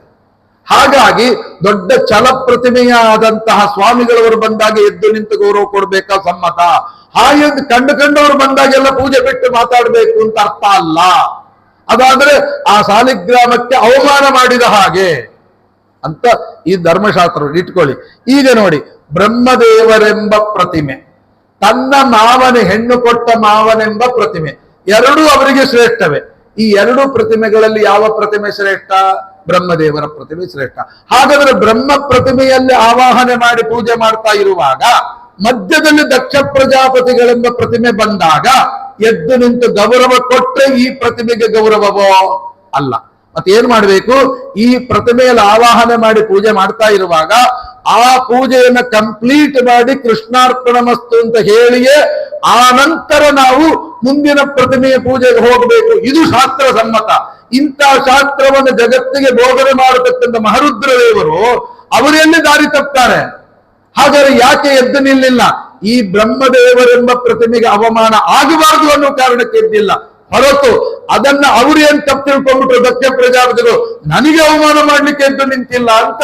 ಅದು ಅವರ ತಪ್ಪು, ಅವರ ಅಜ್ಞಾನದ ಪರಾಕಾಷ್ಠೆಯಿಂದ ರುದ್ರದೇವರನ್ನ ತಪ್ಪಾಗಿ ತಿಳಿದು ಇಷ್ಟೆಲ್ಲ ಅನಾಹುತ ಕಾರಣ. ಹಾಗಾದ್ರೆ ರುದ್ರದೇವರು ಇದರಲ್ಲಿ ಎಳ್ಳಷ್ಟು ದೋಷ ಇಲ್ಲ ಅನ್ನೋದನ್ನು ಶ್ರೀಮದ್ ಆಚಾರ್ಯರು ಆದ್ದರಿಂದ ರುದ್ರದೇವರಿಗೆ ಯಾವತ್ತೂ ಅವಮಾನ ಮಾಡ್ಲಿಕ್ಕಿಲ್ಲ. ನಮ್ಮಲ್ಲೊಂದು ತಪ್ಪು ಕಲ್ಪನೆಗಳು ಬಂದ್ಬಿಟ್ಟಿದೆ. ಏನು? ಮಾಧ್ವರು ಅಂದ್ರೆ ಯಾರು? ಯಾರು ಹೆಚ್ಚೆಚ್ಚು ಶಿವನ ದ್ವೇಷ ಮಾಡ್ತಾರೆ ಅವರು ಮಾಧ್ವರು ಅಂತ ಹೀಗೊಂದು ತಪ್ಪು ಕಲ್ಪನೆ ಬಂದ್ಬಿಟ್ಟಿದೆ. ಶ್ರೀಮದಾಚಾರ್ಯ ಹೇಳ್ತಾರೆ, ಮಾಧ್ವರಷ್ಟು ರುದ್ರದೇವರನ್ನ ಉಪಾಸನೆ ಮಾಡೋರು ಜಗತ್ತಲ್ಲೇ ಇಲ್ಲ. ಯಾಕೆ? ಇಡೀ ಶ್ರೀಮದಾಚಾರ್ಯರ ಶಾಸ್ತ್ರ ನಮಗೆ ಅರ್ಥ ಆಗಬೇಕಾದ್ರೆ ಮನೋನಿಯಾಮಕರಾಗಿರತಕ್ಕಂಥ ರುದ್ರದೇವರ ಅನುಗ್ರಹ ಇದ್ರೆ ಮಾತ್ರ ಸಾಧನೆ ಆಗತ್ತೆ. ಇಲ್ಲಿದ್ರೆ ಸಾಧನೆ ಎಳ್ಳಟ್ಟು ಮುಂದುವರಿಯೋದಿಲ್ಲ. ಸಾಧನೆಗೆ ಮನಸ್ಸನ್ನ ಕೊಡೋದೇ ಮಹಾರುದ್ರದೇವರು. ಅವರನ್ನು ಬಿಟ್ಟು ನೀವು ಮುಂದೆ ಸಾಧನೆ ಮಾಡ್ಲಿಕ್ಕೆ ಸಾಧ್ಯವೇ ಇಲ್ಲ ಅನ್ನುವ ದೊಡ್ಡ ಘೋಷಣೆಯನ್ನ ಮಾಡಿದಂತಹವರು ನಮ್ಮ ಶ್ರೀಮದ್ ಆಚಾರ್ಯರು. ಹಾಗಾಗಿ ನೋಡಿ, ಅಂತಹ ವೈಷ್ಣವೋತ್ತಮರ ದ್ವೇಷವನ್ನ ದಕ್ಷ ಪ್ರಜಾಪತಿಗಳು ಹಾಗೆ ತಿಳ್ಕೊಂಡು ದಕ್ಷ ಪ್ರಜಾಪತಿಗಳನ್ನ ಕೀಳಾಗಿ ಕಾಣಬೇಡಿ. ತಾರತಮ್ಯದಲ್ಲಿ ಬಹಳ ಎತ್ತರದಲ್ಲಿರ್ತಕ್ಕಂಥ ಮಹಾನುಭಾವರು. ನಮಗೆ ಹೀಗ್ ಮಾಡಿದ್ರೆ ಏನಾಗುತ್ತೆ ಅಂತ ನಾಟಕವಾಡಿ ತೋರಿಸಿದ ನಾಟಕದ ಪಾತ್ರಧಾರಿಗಳಷ್ಟೇ ಹೊರತು ಈಗ ಯಾವನೋ ಒಬ್ಬನು ಸೀತೆಗೆ ಭಾರಿ ಹಿಂಸೆ ಕೊಟ್ಟು ಬಿಡ್ತಾನೆ, ಒಬ್ಬ ರಾವಣನ ಪಾತ್ರಧಾರಿ ಭಾರಿ ಹಿಂಸೆ ಕೊಟ್ಟು ಬಿಡ್ತಾನೆ. ಹೊರಗೆ ಬಂದ್ಮೇಲೆ ನಾವು ನಿನ್ ಕೈ ನೋಡ್ಕೊಂತೀನಿ, ನಮ್ ಸೀತೆಗೆ ಇಷ್ಟು ತೊಂದರೆ ಕೊಟ್ಟಿಯಲ್ಲ ಅಂತ ಅವ್ರಿಗೆ ಹೊಡೆದ್ರೆ ನಾಳೆ ನಾಟಕ ಮಾಡೋರು ಯಾರು? ಸ್ವಾಮಿ, ನಾನು ನಾಟಕ ಮಾಡಿದ್ದು ನಿಜವಾಗಿ ಆ ಸೀತಮ್ಮನ ಮೇಲೆ ನನಗಿರುಷ್ಟು ಗರ್ವ ಇನ್ಯಾರಿಗಿಲ್ಲ, ಅಷ್ಟು ಗೌರವ ನಾನು ಮಾಡ್ತೇನೆ, ಪಾತ್ರಧಾರಿ ಅಷ್ಟೇ ಅಂತಾನೆ ಹೊರತು ನರಸಿಂಹದೇವರನ್ನ ನಿತ್ಯದಲ್ಲಿ ಉಪಾಸನೆ ಮಾಡುವವನೇ ಹಿರಣ್ಯಕಶಿಪುವಿನ ಪಾತ್ರ ಮಾಡ್ತಾನೆ. ಆ ರುದ್ರ ನರಸಿಂಹದೇವರಿಗೆ ಎದುರು ಮಾತನಾಡ್ತಾನೆ. ಏನಯ್ಯ, ನಮ್ ಸ್ವಾಮಿ ಎದುರು ಮಾತಾಡ್ತೆ ಅಂತ ಅವನಿಗೆ ಹೊಡೆದ್ರೆ, ಸ್ವಾಮಿ ನಾನೆಲ್ಲಿರಿ, ನನ್ನ ಜೀವಮಾನ ಇಡೀ ನಾನು ಯಾರನ್ನಾದ್ರೂ ಉಪಾಸನೆ ಮಾಡಿದ್ರೆ ಅದು ನರಸಿಂಹದೇವರನ್ನ ಅಂತ ಹೇಳ್ತಾರೆ. ಹಾಗೆ ಇಲ್ಲಿ ರುದ್ರದೇವರನ್ನ ಯಾವತ್ತಿಗೂ ನಾವು ಕೀಳಾಗಿ ನೋಡಬಾರ್ದು. ದಕ್ಷ ಪ್ರಜಾಪತಿಗಳು ಹಾಗೆ ಮಾಡಿದರು, ನಾಟಕ ಮಾಡಿ ತೋರಿಸಿದ್ರು. ರುದ್ರದೇವರ ಅವಮಾನ ಮಾಡಿದ್ರು. ಏನಾಯಿತು ನೋಡಿ, ಅವರು ಮಾಡಿದ್ದು ರುದ್ರದೇವರ ಅವಮಾನ. ಏನಾಯಿತು? ತಲೆ ಹೋಯಿತು. ತಲೆ ಹೋದ್ರೆ ಮೇಕೆ ತಲೆ ಬಂತಲ್ರಿ ಅಂತ ನೀವು ಕೇಳ್ಬೋದು. ಖಂಡಿತ ಇಲ್ಲ. ತಲೆ ಹೋಯಿತು ಅಂತನ್ನೋದ್ರಲ್ಲಿ ಮೇಕೆ ತಲೆ ಬಂತು ಅಂತ ಹೇಳೋದ್ರಲ್ಲಿ ಖುಷಿ ಪಡಬೇಡಿ. ಅಲ್ಲಿ ಆಧ್ಯಾತ್ಮದ ಅರ್ಥ ಏನು ಗೊತ್ತಾ? ಮೇಕೆ ತಲೆ ಅಂದ್ರೆ ಮೇಕೆ, ಕಾಮ ಹಾಕೊಳ್ರಿ. ಮೇಕೆ ಏನು? ಮೇ ಅಂದ್ರೆ ನಾನು, ಕೆ ಅಂದ್ರೆ ನನ್ನನ್ನ ಬಿಟ್ರೆ ಇನ್ಯಾರಿದ್ದಾರೆ, ಈ ಎರಡು ತಲೆ ಬರುತ್ತೆ ಅಂತ ಅರ್ಥ. ಯಾರು ವೈಷ್ಣವೋತ್ತಮರ ದ್ವೇಷ ಮಾಡ್ತಾರೆ ಅವರಿಗೆ ನಾನು, ನನ್ನನ್ನ ಬಿಟ್ರೆ ಇನ್ಯಾರಿದ್ದಾರೆ, ಈ ತಲೆ ಬರುತ್ತೆ. ಅದನ್ನ ಮೇಕೆ ತಲೆ ಅಂತ ಕರೆದು. ಹಾಗಾಗಿ ಮೇಕೆ ತಲೆ ಅಂದ್ರೆ ಯಾವುದೋ ಕೋಡಿ ಇರುತ್ತೆ ಹೀಗೆಲ್ಲ ತಿಳ್ಕೊಬೇಡ್ರಿ. ಈ ತಲೆ ಹೀಗೆ ಇರುತ್ತೆ. ಮತ್ತೆ ತಲೆ ಹೋಗುತ್ತಲ್ರಿ ವೈಷ್ಣವರ ದ್ವೇಷ ಮಾಡಿದ್ರೆ. ನೋಡ್ರಿ, ನಾನು ಎಷ್ಟು ವೈಷ್ಣವೋತ್ತಮರ ದ್ವೇಷ ಮಾಡಿದೀನಿ, ನನ್ನ ತಲೆ ಇದೆಯಲ್ಲ, ತಲೆ ಇದೆ ಅಲ್ಲ, ಆ ತಲೆ ಒಳಗಿದ್ದದ್ದು ಹೋಯಿತು ಅಂತ ಅರ್ಥ. ತಲೆ ಹೋಗೋದು ಅಂದ್ರೆ ತಲೆ ಒಳಗಿದ್ದದ್ದು ಹೋಯಿತು ಅಂತ. ಮತ್ತೆ ಯಾವ ತಲೆ ಬಂತು? ನಾನು, ನನ್ನನ್ನ ಬಿಟ್ರೆ ಇನ್ಯಾರಿದ್ದಾರೆ. ಇದೇನಾದ್ರೂ ನಮ್ಮ ಜೀವನದಲ್ಲಿ ಕಾಣಿಸಿಕೊಂತು ಅಂದ್ರೆ ಯಾವುದೋ ಜನ್ಮದಲ್ಲಿ ನಾನು ವೈಷ್ಣವೋತ್ತಮರ ದ್ವೇಷ ಮಾಡಿದ್ದೇನೆ, ಅದಕ್ಕೆ ಮಾತಿಗೆ ನಾನು ನಾನು ನಾನು ನನ್ನನ್ನು ಬಿಟ್ಟರೆ ಇನ್ಯಾರಿದ್ದಾರೆ, ಬರೀ ಇದೇ ಬರ್ತದೆ. ಇದು ಬಂದ್ರೆ ಸಾಧನೆ ಹೋಯ್ತು. ನಂದೇನೋದು ಸ್ವಾಮಿ ನಿಂದೆ ಇದೆಲ್ಲವೋ ಅಂತ ಬರ್ಬೇಕು. ಅದು ಬಂದ್ರೆ ಮಾತ್ರ ನಾನು ಅನ್ನೋದು ಹೋಗ್ಬೇಕು, ನನ್ನಿಂದ ಅನ್ನೋದು ಹೋಗ್ಬೇಕು, ನನಗೋಸ್ಕರ ಅನ್ನೋದು ಹೋಗ್ಬೇಕು, ನನ್ನಿಂದಲೇ ಅನ್ನೋದು ಹೋಗ್ಬೇಕು, ನನ್ನಲ್ಲಿ ಅದು ಹೋಗ್ಬೇಕು, ಎಲ್ಲ 7 ಭಕ್ತಿನೂ ಹೋಗ್ಬೇಕು. ಹೋದ್ರೆ ಮಾತ್ರ ಅವನು ಸಾಧಕನಾಗುತ್ತಾನೆ. ಅದು ಹೋಗದಿದ್ರೆ ಅವನು ಸಾಧಕನಾಗೋದಿಲ್ಲ. ನೋಡಿ, ಒಂದು ಕತೆ ಒಳಗಡೆ ಇಷ್ಟು ತತ್ವ ಅಡಗಿದೆ. ಈ ತತ್ವವನ್ನ ಅಲ್ಲಿ ನೋಡಿ, ಅಷ್ಟು ಜನರು ರುದ್ರದೇವರ ದ್ವೇಷ ಮಾಡಿದ್ರಲ್ಲ, ಯಾರು ದಕ್ಷ ಪ್ರಜಾಪತಿಗಳು ಎಲ್ಲ ಎದ್ದು ಹೋಗ್ಬಿಟ್ರು. ಇಡೀ ಅಷ್ಟು ಸಭೆನೇ ಎದ್ದು ಹೋಗಿದೆ. ಇಷ್ಟು ಕಥೆಯನ್ನ, ಇಷ್ಟು ತತ್ವವನ್ನ ಸಂಗ್ರಹ ಮಾಡಿ ನಮ್ಮ ವಿಷ್ಣು ತೀರ್ಥರು ಭಾಗವತ ಸಾರೋದ್ಧಾರದಲ್ಲಿ ಕೇವಲ ನಿಂದಾವರ್ಜನ ಪ್ರಕರಣ ಅಂತ ಒಂದು ಪ್ರಕರಣದಲ್ಲಿ ಯಾವ ಕತೆ ತಗೊಂಡ್ರು, ದಕ್ಷ ಪ್ರಜಾಪತಿಯ ಕತೆ ತಗೊಂಡ್ರು. ಯಾಕೆ ತೆಗೆದುಕೊಂಡ್ರು ಅಂತಂದ್ರೆ, ಧರ್ಮ ಪ್ರವರ್ತಕನಾದ ಸ್ವಾಮಿಯ ನಿಂದೆಯನ್ನ ಯಾರು ಕೇಳ್ತಾರೆ ಅವರಿಗೆ ಅನರ್ಥ ತಪ್ಪಿದ್ದಲ್ಲ ಅನ್ನೋದನ್ನ ಇಲ್ಲಿ ಹೇಳ್ತಾ ಇದ್ದಾರೆ. ನಿಂದಾಂ ಭಗವತ ಶೃಣ್ವನ್ ತತ್ಪರಸ್ಯ ಜನಸ್ಯ ವಾ ತಥೋ ನಾಪ್ಯೇತಿ ಯಸ್ಸೋಪಿ ಯಾತ್ಯಾದ್ಯ ಸುಕೃತಾಚ್ಯುತಃ. ಆ ಶ್ಲೋಕದಲ್ಲಿ ಅದ್ಭುತವಾದ ಸ್ವಾರಸ್ಯವನ್ನು ಹೇಳ್ತಾರೆ. ಮತ್ತೆ ನೋಡಿ, ಈ ಪ್ರಕರಣಕ್ಕೆ ಇದು ಬರುವಂತಹದ್ದು 4ನೇ ಸ್ಕಂದ ಭಾಗವತದಲ್ಲಿ ಬರೋದು. ಕೂಡಲೇ ಅದೇ ಪ್ರಕರಣದಲ್ಲಿ ಇನ್ನ ಮುಂದಿನ ಶ್ಲೋಕ ಯಾವುದು ಗೊತ್ತಾ? ದಶಮ ಸ್ಕಂದ ಕೊಟ್ಟೋಗ್ಬಿಟ್ರು. 4ನೇ ಸ್ಕಂದ ಬಿಟ್ರು, ದಶಮ ಸ್ಕಂದ ಕೊಟ್ಟೋದು. ಅಲ್ಲಿ ಯಾವುದನ್ನು ಹೇಳಿದ್ರು? ಶಿಶುಪಾಲನ ಕತೆ ಅಂದ್ರು. ಏನ್ ಶಿಶುಪಾಲನ ಕತೆಗೂ ಇದಕ್ಕೆ ಏನ್ ಸಂಬಂಧ? ಮಹಾತ್ಸೇವರ ನಿಂದನೆ ಆದಾಗ ಒಂದೋ ಎದುರಿಸ್ಬೇಕು, ಇಲ್ಲ ಎದ್ದು ಹೋಗ್ಬೇಕು. ಸದೃಷ್ಟಾಂತೋ ಹಿ ಭಾರತೆ. ದೃಷ್ಟಾಂತ ಬೇಕಾ ಮಹಾಭಾರತ. ನೋಡಿ, ಅಲ್ಲಿ ದ್ರೌಪದಿ ಅಂತ ಮಹಾ ಸ್ತ್ರೀಗೆ ಅವಮಾನ ಆಯಿತು. ನೋಡಿ ಕೂತ್ರು, ಕೇಳಿದ್ರು, ಅವರಿಗೆಲ್ಲ ಶಿಕ್ಷೆ ಆಯಿತು. ಭೀಮಸೇನ್ ದೇವರು ಎದುರಿಸ್ಲಿಕ್ಕೆ ಹೋದ್ರು, ಅಣ್ಣ ಹಿಡಿದು ಕೂಡಿಸಿದ, ಇದು ನನ್ನ ಆಜ್ಞೆ ಅಂತ. ಅಣ್ಣನಿಗೆ ಬೆಲೆ ಕೊಟ್ಟು ಸುಮ್ಮನೆ ಕೂತ್ರು. ಆದರೆ ಪ್ರತಿಜ್ಞೆ ಮಾಡಿದ್ರು, ನಿನ್ ತೊಡೆ ಮುರಿತೀನಿ ಅಂತ, ನಿಮ್ಮ ಹುಟ್ಟನ್ನು ಅಡಗಿಸಿ ಬಿಡ್ತೀನಿ ಅಂತ ಪ್ರತಿಜ್ಞೆ ಮಾಡಿದ್ರು. ಆದ್ದರಿಂದ ಅವ್ರು ಗೆದ್ರು. ಒಂದೋ ಎದುರಿಸ್ಬೇಕು, ಇಲ್ಲ ಎದ್ದು ಹೋಗ್ಬೇಕು. ನೋಡಿ, ಅಲ್ಲಿರ್ತಕ್ಕಂಥ ಮಹಾತ್ಮ ವಿದುರ, ಇದು ನನ್ನ ಕಿವಿಯಿಂದ ಕೇಳಲಿಕ್ಕಾಗಲ್ಲ, ಕಣ್ಣಿಂದ ನೋಡ್ಲಿಕ್ಕೆ, ಎದ್ದೋದ. ಒಂದೋ ಎದುರಿಸ್ರಿ, ಇಲ್ಲ ಅದನ್ನು ಬಿಟ್ಟು ಎದ್ದೋಗ್ರಿ, ನನಗಿನ್ ಸಂಬಂಧ ಇಲ್ಲ ಅಂತ. ಬಿಟ್ಟು ಎದ್ದೋದ್ರೆ ಈ ವಿಷಯಕ್ಕೂ ನನಗೂ ಸಂಬಂಧ ಇಲ್ಲ, ನನಗೆ ಈ ವಿಷಯದಲ್ಲಿ ನನ್ನ ಸಮ್ಮತಿ ಇಲ್ಲ ಅಂತ ಹೇಳಿದ ಹಾಗೆ. ನೀವು ಎದುರಿಸಿದ್ರೆ ಎಷ್ಟು ಫಲ ಬರಬೇಕೋ, ಎದ್ದು ಹೋದ್ರೆ ಅಷ್ಟು ಫಲ ಇದೆ. ನೋಡಿ, ರುದ್ರದೇವರ ಅವಹೇಳನೆ ಮಾಡಿದ್ರು ದಕ್ಷ ಪ್ರಜಾಪತಿಗಳು, ಎಲ್ಲ ಸಭಿಕರು ಎದ್ದು ಹೋದ್ರು. ನೋಡಿ ಎಂತ ಮಹಾತ್ಮ. ಈಗ ಮಾಡಬೇಕು ಮಹಾನಿಂದೆಯನ್ನ, ಮಹಾತ್ಮರ ನಿಂದೆಯನ್ನ ಕಿವಿ ಕೇಳಿ ಆನಂದ ಪಟ್ರೆ ನಿಮ್ಮ ಸಾಧನೆ ಸಂಪೂರ್ಣ ಕುಸಿತ ಅನ್ನುವ ದೊಡ್ಡ ತತ್ವವನ್ನ ತಿಳಿಸಲಿಕ್ಕೆ ಶಿಶುಪಾಲನ ಕಥೆ ಯಾಕೆ ತಗೊಂಡ್ರಿ ಅಂತ ಪ್ರಶ್ನೆ. ಕತೆ ಬಂತು, ಶ್ಲೋಕ ಹೇಳಿದ್ರೆ ಈಗ ಅಲ್ಲಿ ಏನ್ ಶ್ಲೋಕ ಕೊಟ್ಟಿದಾರೋ ಅದರ ಅರ್ಥ ಹೇಳಿ ಹೋದ್ರೆ ನಿಮ್ಗೇನ್ ಸ್ವಾರಸ್ಯ ಅರ್ಥ ಆಗ್ಲಿಲ್ಲ. ನೋಡಿ, ಇಷ್ಟೆಲ್ಲ ಬ್ಯಾಕ್ ಗ್ರೌಂಡ್ ನಾನು ಕೊಟ್ರೆ ಹಾಗಾದ್ರೆ ಈ ಶ್ಲೋಕವನ್ನು ಯಾಕೆ ತಗೊಂಡ್ರು ನಮ್ಮ ವಿಷ್ಣು ತೀರ್ಥರು ಅನ್ನೋದು ಗೊತ್ತಾಗುತ್ತೆ. ಸುಮ್ಮನೆ ಹೇಳಿ ಏನು ಉಪಯೋಗ? ಅದಕ್ಕೆ ಈ ಶಿಶುಪಾಲನ ಯಾಕೆ ಹೇಳಿದ್ರು ಅಂತಂದ್ರೆ, ಅಲ್ಲಿ ಶಿಶುಪಾಲ ನೋಡಿ ಕತೆ ನೋಡಿ, ಬರೀ ಶಿಶುಪಾಲನ ಚಿರಚ್ಛೇದನ ಮಾಡಿಬಿಟ್ರು, 101 ಬೈಗಳನ್ನ ಕೇಳಿದ್ರು, ಆಮೇಲೆ ಟಕ್ ಅಂತ ಅಲೆ ಹೊಡೆದು ಬಿಟ್ರು, ಸತ್ತೋದ, ಮುಗಿಯಿತು ಕತೆ. ನಮಗೆ ಆ ಕತೆ ಮುಖ್ಯ ಅಲ್ಲ. ಅಲ್ಲಿ ಆಗಬೇಕಾದ್ದೇನು ಗೊತ್ತಾ? ಆ ರಾಜಸೂಯಾಗದಲ್ಲಿ ಶಿಶುಪಾಲ ಏನು ಕೃಷ್ಣನನ್ನ ಬೈತಾ ಇದ್ದ, ಆ ಬೈಯುವ ಸಂದರ್ಭದಲ್ಲಿ ಶುಕಾಚಾರ್ಯರು ಪರೀಕ್ಷಿತ ರಾಜರಿಗೆ ಹೇಳಿದ ಮಾತು ಏನು? ಆ ಸಭೆಯಲ್ಲಿರ್ತಕ್ಕಂಥ ಮಹಾತ್ಮರಿದ್ರಲ್ಲ, ಏನು ಯಾಗ ಉಪಯಾಗಾದಿಗಳನ್ನು ಮಾಡುವಂತ ಋತ್ವಿಜರಿರ್ಬಹುದು, ಮಹಾತ್ಮರಿರ್ಬಹುದು, ಪ್ರವಚನ, ಎಲ್ಲ ಸಭಿಕರು ಕೂಡ, ಎಲ್ಲ ಮಹಾತ್ಮರು ಕೂಡ ಕಿವಿ ಮುಚ್ಚಿಕೊಂಡು ಹೊರಗೆ ಹೊರಟೋಗ್ಬಿಟ್ರಂತೆ ಸಭೆಯಿಂದ ಹೊರಟು. ಇದನ್ನ ನಾವು ಕೇಳಲಿಕ್ಕೆ ಸಾಧ್ಯ ಇಲ್ಲ. ಕೃಷ್ಣನಿಗೆ ಇಂಥ ಅನ್ಯಾಯವಾದ ಮಾತುಗಳನ್ನು ಹೇಳ್ತಾ ಇದ್ದಾರೆ. ನೋಡಿ, ಅಲ್ಲೂ ಕೂಡ ದಾಕ್ಷಾಯಣಿ ಆ ಮಾತನ್ನ ಕೇಳಿಸಿಕೊಳ್ಳಲಾರದೆ ದೇಹತ್ಯಾಗ ಮಾಡಿದ್ಲು. ಇಲ್ಲಿ ಏನ್ ಬಂತು, ಆ ಮಹಾತ್ಮರಿಗೆ ಮಾಡತಕ್ಕಂಥ ಅವಮಾನ ಕೇಳಿಸಿಕೊಳ್ಳಾರದೆ ಎಲ್ಲ ಎದ್ದು ಹೋದ್ರು. ವಿಷ್ಣು ತೀರ್ಥರು ಈ ಶ್ಲೋಕದಲ್ಲಿ ಹೇಳಬೇಕಾದ ಉದ್ದೇಶ ಏನು ಅಂದ್ರೆ, ಮಹಾತ್ಮರ ನಿಂದ ವರ್ಜನ ಮಾಡಬೇಕು. ಹೇಗೆ ಎಲ್ಲ ಸಭಿಕರು ಎದ್ದು ಹೋದ್ರು ಹಾಗೆ ನೋಡಿ, ಅಲ್ಲಿ ತೂಕ. ಆ ತೂಕಕ್ಕಾಗಿ ಆ ಶ್ಲೋಕಗಳನ್ನು ಹೇಳ್ತಾರೆ. ಎಷ್ಟು ಸ್ಪಷ್ಟತೆ ಇದೆ. ಆದ್ದರಿಂದ ಇವುಗಳನ್ನ ಒಂದೊಂದಾಗಿ ದೃಷ್ಟಾಂತದಲ್ಲಿ ತಿಳಿಸಿಕೊಟ್ಟು ನಮಗೆ ಹೇಳ್ತಾ ಇದ್ದಾರೆ. ಮತ್ತೆ 7ನೇ ಸ್ಕಂದದಲ್ಲೂ ಕೂಡ ಇದಕ್ಕೊಂದು ಉದಾಹರಣೆಯನ್ನು ಕೊಡ್ತಾರೆ. ತ್ಯಜೇಶ ಕೋಶಸ್ಥ ಇವೇಹ ಮಾನಃ ಕರ್ಮಾಣಿ ಲೋಭಾತ್ ಅವಿತೃತ್ತ ಕಾಮಃ. ಇಲ್ಲಿ ಅಲ್ಲಿಂದ ಎದ್ದು ಹೋದವರಿಗೆ ಏನ್ ಲಾಭ ಆಯಿತು, ಉಳಿದವರಿಗೆ ಏನ್ ಲಾಭ ಆಯಿತು, ಅದರ ವಿವರಣೆಯನ್ನು ಕೊಡ್ತಾರೆ. ಹಾಗಾದ್ರೆ ಬೈದದ್ದು ತಪ್ಪಲ್ವಾ? ಹೌದು. ಹಾಗಾದ್ರೆ ಕೃಷ್ಣ ಯಾಕೆ ಅವನನ್ನ ಉದ್ಧಾರ ಮಾಡಿದ ಅನ್ನುವ ಪ್ರಶ್ನೆ ಬರ್ತದೆ. ಯಾಕಂದ್ರೆ ಬಹಳ ಅದು ಮುಖ್ಯ ನೋಡಿ. ಇವರೆಲ್ಲ ಎದ್ದೋಗ್ಬಿಟ್ರು, ಅವನು ಬೈದ, ಮತ್ತೆ ಅವನಿಗೆ ಮೋಕ್ಷ ಕೊಟ್ಬಿಟ್ರು. ಶಿಶುಪಾಲನಿಗೆ ಮೋಕ್ಷವಾಯಿತು ಅಂತ ಉಂಟು. ಏನ್ ಗತಿ ಹಿಂಗಾದ್ರೆ?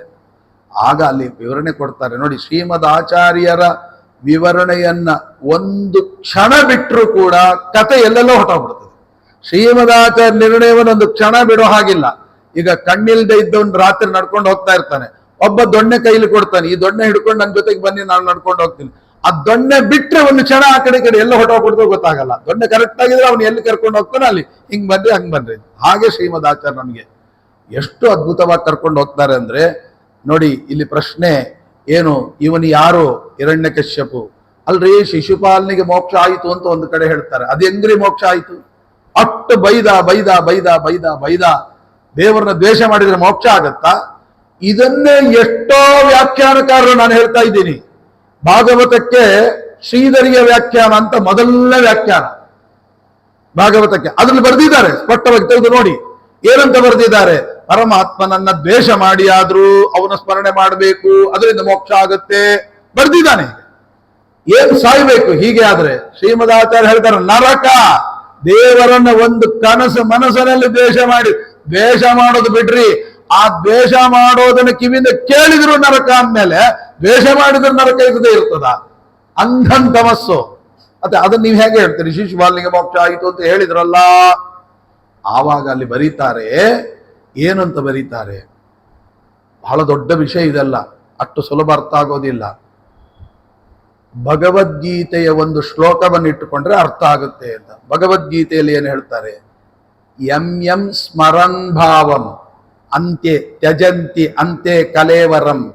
ಶರೀರವನ್ನ ಬಿಡುವ ಹೊತ್ತಿಗೆ ನೀವು ಯಾವುದನ್ನ ಚಿಂತನೆ ಮಾಡಿ ಸಾಯ್ತೀರೋ ಆ ರೂಪ ಬರುತ್ತೆ. ಫಾರ್ಮುಲಾ ಕೊಟ್ಬಿಟ್ರಷ್ಟೇ, ನೀವು ಹೆಂಗ್ ಬಿಡಿಸ್ಕೊಂತೀರ ಹಂಗೆ. ಅದನ್ನು ಬೇರೆಯವರಿಗೆ ಬೇರೆ ಬೇರೆ ತರ ಅರ್ಥ ಆಗೋಯ್ತು. ಅದಕ್ಕೆ ಎಲ್ಲರೂ ಅದಕ್ಕೆ ವ್ಯಾಖ್ಯಾನ, ಭಗವದ್ಗೀತೆಗೆ ವ್ಯಾಖ್ಯಾನ ಬರೆಯೋದು ಅಂದ್ರೆ ಅದೇನು ದೊಡ್ಡ ಕೆಲಸ. ಬೇಡದ ಅರ್ಥಗಳನ್ನೆಲ್ಲ ಬರ್ದಿದ್ದಾರೆ, ಎಲ್ಲರೂ ಬರ್ದಿದ್ದಾರೆ. ಗಾಂಧೀಜಿನೂ ಬರ್ದಿದ್ದಾನೆ. ಗಾಂಧೀಜಿ ಏನು ಬರೀತಾನೆ ಗೊತ್ತಾ ಭಗವದ್ಗೀತೆಗೆ ಬರೆಯುವಾಗ? ಇದೆಲ್ಲ ಯಾವ ಕಥೆನೂ ನಡೆದಿಲ್ಲ, ಡೂಪ್ಲಿಕೇಟ್ ಕತೆ ಅಂತ ಬರ್ದಿದ್ದಾರೆ. ಅವನಿಗೆ ಹಂಗೆ ಕಾಣಿಸ್ತು. ಅಂಬೇಡ್ಕರ್ ಬರ್ದಿದ್ದಾರೆ. ಅವ್ರೇನ್ ಬರ್ದಿದ್ದಾರೆ ಗೊತ್ತಾ? ಪಾಲಿಟಿಕಲ್ ಡಾಕ್ಯುಮೆಂಟ್ಸ್, ಇದೆಲ್ಲ ಏನು ರಾಜಕೀಯ ಹೇಗೆ ಮಾಡಬೇಕು ಅಂತ ಅನ್ನೋದೆಲ್ಲ ತೋರಿಸ್ತಾರೆ. ಅವನಿಗೆ ಅಷ್ಟೇ. ನಿಜವಾಗಿ ಬರೆದವರು ಶ್ರೀಮದ್ ಆಚಾರ್ಯರು. ಅದ್ಭುತವಾದ ವ್ಯಾಖ್ಯಾನ. ಅದಕ್ಕೆ ವಿರೋಧ ಮಾತನಾಡ್ಲಿಕ್ಕೇ ಇಲ್ಲ. ಸುಮ್ಮನೆ ಒಂದು ಉದಾಹರಣೆ ಕೊಡ್ತೇನೆ. ಗೀತೆ ಮಾತು ಬಂತು, ಆದ್ದರಿಂದ ಒಂದು ಉದಾಹರಣೆ ಕೊಡ್ತೇನೆ. ನಮ್ಮ ಸತ್ಯಾತ್ಮ ತೀರ್ಥ ಶ್ರೀಪಾದಂಗಳವರು, ಉತ್ತರಾದಿ ಮಠದ ಸತ್ಯಾತ್ಮ ತೀರ್ಥ ಶ್ರೀಪಾದಂಗಳವರು ದೆಹಲಿಯ ಚಾತುರ್ಮಾಸ್ಯಕ್ಕೆ ಕೂತಿದ್ರು. ದೆಹಲಿಯಲ್ಲಿ ಚಾತುರ್ಮಾಸ್ಯಕ್ಕೆ ಕೂತಾಗ ಅಲ್ಲಿ 2ನೇ ಚಾತುರ್ಮಾಸ್ಯ ಅಂತ ಕಾಣುತ್ತೆ ಅವರು ಕೂತಿದ್ದು. ಆ ದೆಹಲಿಯ ಚಾತುರ್ಮಾಸದಲ್ಲಿ ಕೂತಾಗ ಅಲ್ಲಿ ಒಬ್ಬ ಗೀತಾ ಜಡ್ಜ್ಮೆಂಟ್ ಅಂತ ಬರೀ ಗೀತೆ ಬಗ್ಗೆ ಮಾತನಾಡೋದು.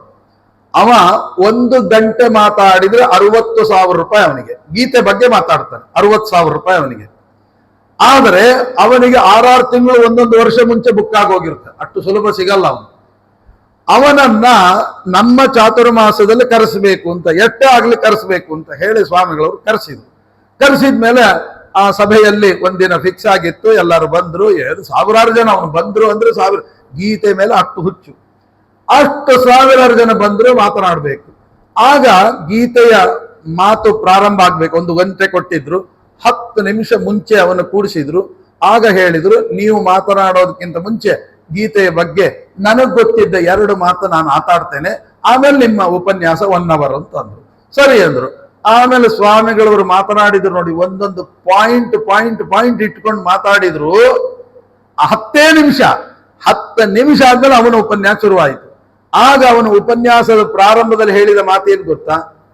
ನನ್ನ ಜೀವಮಾನದಲ್ಲೇ ಭಗವದ್ಗೀತೆಯ ಬಗ್ಗೆ ಚೆನ್ನಾಗಿ ಮಾತನಾಡುವ ಏಕೈಕ ವ್ಯಕ್ತಿ ಅಂದ್ರೆ ಅದು ನಾನು ಅಂತ ನಾನು ತಿಳ್ಕೊಂಡಿದ್ದೆ. ಇಲ್ಲಿ ಬಂದ್ಮೇಲೆ ಆ ಅಜ್ಞಾನ ಪರಿಹಾರ ಆಗಿದ್ದು. ಇಲ್ಲಿ ಬಂದ್ಮೇಲೆ ಸ್ವಾಮಿಗಳದ್ದು 10 ನಿಮಿಷ ಕೇಳಿ ನನಗೇನನ್ನಿಸ್ತು ಅಂದ್ರೆ, ನನ್ನ ಇಡೀ ಜೀವಮಾನದಲ್ಲಿ ನಾನು ಗೀತೆಯನ್ನು ಏನೂ ತಿಳ್ಕೊಂಡಿಲ್ಲ, ಇನ್ನು ಮೇಲೆ ನಾನು ತಿಳ್ಕೊಳ್ಬೇಕು ಅಂತ ಇವತ್ತಿಗೆ ಬಂದ್ಮೇಲೆ ಅನಿಸ್ತು.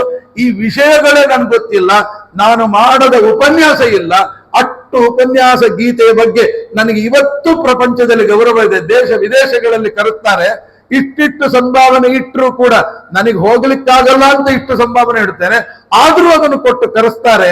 ಆದ್ರೆ ಈಗ ನನ್ನ ಗರ್ವ ಪರಿಹಾರ ಆಯಿತು, ಇದು ತಪ್ಪು, ಇನ್ನು ಮೇಲೆ ನಿಜವಾದ ಗೀತೆಯ ಒಳಗಿನ ಅರ್ಥ ಹೀಗುಂಟು ಅಂತ. ಆಗ ಒಂದೇ ಮಾತು ಸ್ವಾಮಿಗಳು ಹೇಳಿದ್ರು, ಇದು ಯಾವುದು ನಂದಲ್ಲ, ನನ್ನ ಮಧ್ವಾಚಾರ್ಯರು ಕೊಟ್ಟದ್ದನ್ನು ನಾನು ಹೇಳಿದ್ದೇನೆ ಹೊರತು ಇನ್ನೇನೂ ಹೇಳಲಿಲ್ಲ ಅಂತ ಒಂದು ಮಾತು ಹೇಳಿ ಮುಗಿಸಿದ್ರು. ಆಮೇಲೆ ಹೇಳಿದ, ನೀವು ನನಗೆ ಇನ್ನು ಯಾವತ್ತು ನೀವು ಹಣ ಕೊಡಬೇಡಿ, ಯಾವುದೇ ಕಾರ್ಯಕ್ರಮದಲ್ಲಿ ನನ್ನನ್ನು ಉಪನ್ಯಾಸ ಮಾಡಬೇಕು ಅಂದ್ರೆ ನೀವು ಪರ್ಮಿಷನ್ ತಗೋಬೇಕಾಗಿಲ್ಲ, ಡೈರೆಕ್ಟ್ ನನಗೆ ಫೋನ್ ಮಾಡ್ರೆ ನಾನು ನಿಮ್ಗೆ ಡೇಟ್ ಕೊಡ್ತೇನೆ, ನೀವು ಎಲ್ಲಿ ಕರೆದು ನಾನು ಬರ್ತೇನೆ, ಹಾಗೆ ನಿಮ್ಮ ಶಿಷ್ಯನಾಗಿ ಮಾಡ್ಕೊಳ್ಳಿ ಅಂತ ಅವತ್ತು ಓಪನ್ ಸ್ಟೇಟ್ಮೆಂಟ್ ಕೊಟ್ಟಂತ ದೊಡ್ಡ ವ್ಯಕ್ತಿ ಅವನು. ಹೆಸರೆಲ್ಲ ಬೇಡ ಈ ವೇದಿಕೆಯಲ್ಲಿ ಅಂತದೆಲ್ಲ ಹೇಳುವಂತದ್ದಲ್ಲ, ಅದರಿಂದ ನಾನು ಹೇಳಲಿಲ್ಲ ಅಷ್ಟೇ.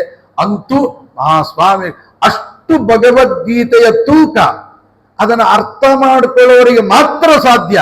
ಅದು ಎಲ್ಲಾ ರೀತಿಯಾದ ಅರ್ಥವನ್ನು ಕೊಡುವ ಶಬ್ದಗಳು ಕಾಣ್ತದೆ. ಈಗ ನೀವು ಮನಸ್ಸಿನಲ್ಲಿ ಏನೋ ಇಟ್ಕೊಂಡು ಬಂದಿರ್ತೀರಿ, ಆ ಅರ್ಥವನ್ನೇ ಕೊಡುವ ಹಾಗೆ ಶಬ್ದ ಕಾಣುತ್ತೆ. ಅವನಿನ್ನೇನೋ ಅರ್ಥ ಇಟ್ಕೊಂಡು, ಯಾಕೆ ಗೊತ್ತಾ, ನಿಮ್ಗೆ ಒಳ್ಳೆ ಉದಾಹರಣೆ ಕೊಟ್ಟರೆ ಗೊತ್ತಾ ಯಾಕೆ ಇವರೆಲ್ಲ ಅರ್ಥ ಬರೀತಾರೆ ಅಂತ.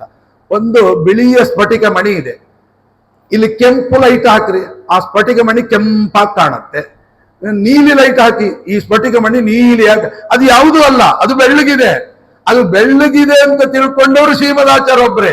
ಅವರವರು ಕೆಂಪು ಲೈಟ್ ಇಂದ ಬಂದವರು ಕೆಂಪಾಗಿ ಕಾಣ್ತು, ಕಪ್ಪಾಗಿದವರು ಕಪ್ಪಾಗಿ ಕಾಣ್ತು, ಅಷ್ಟೇ.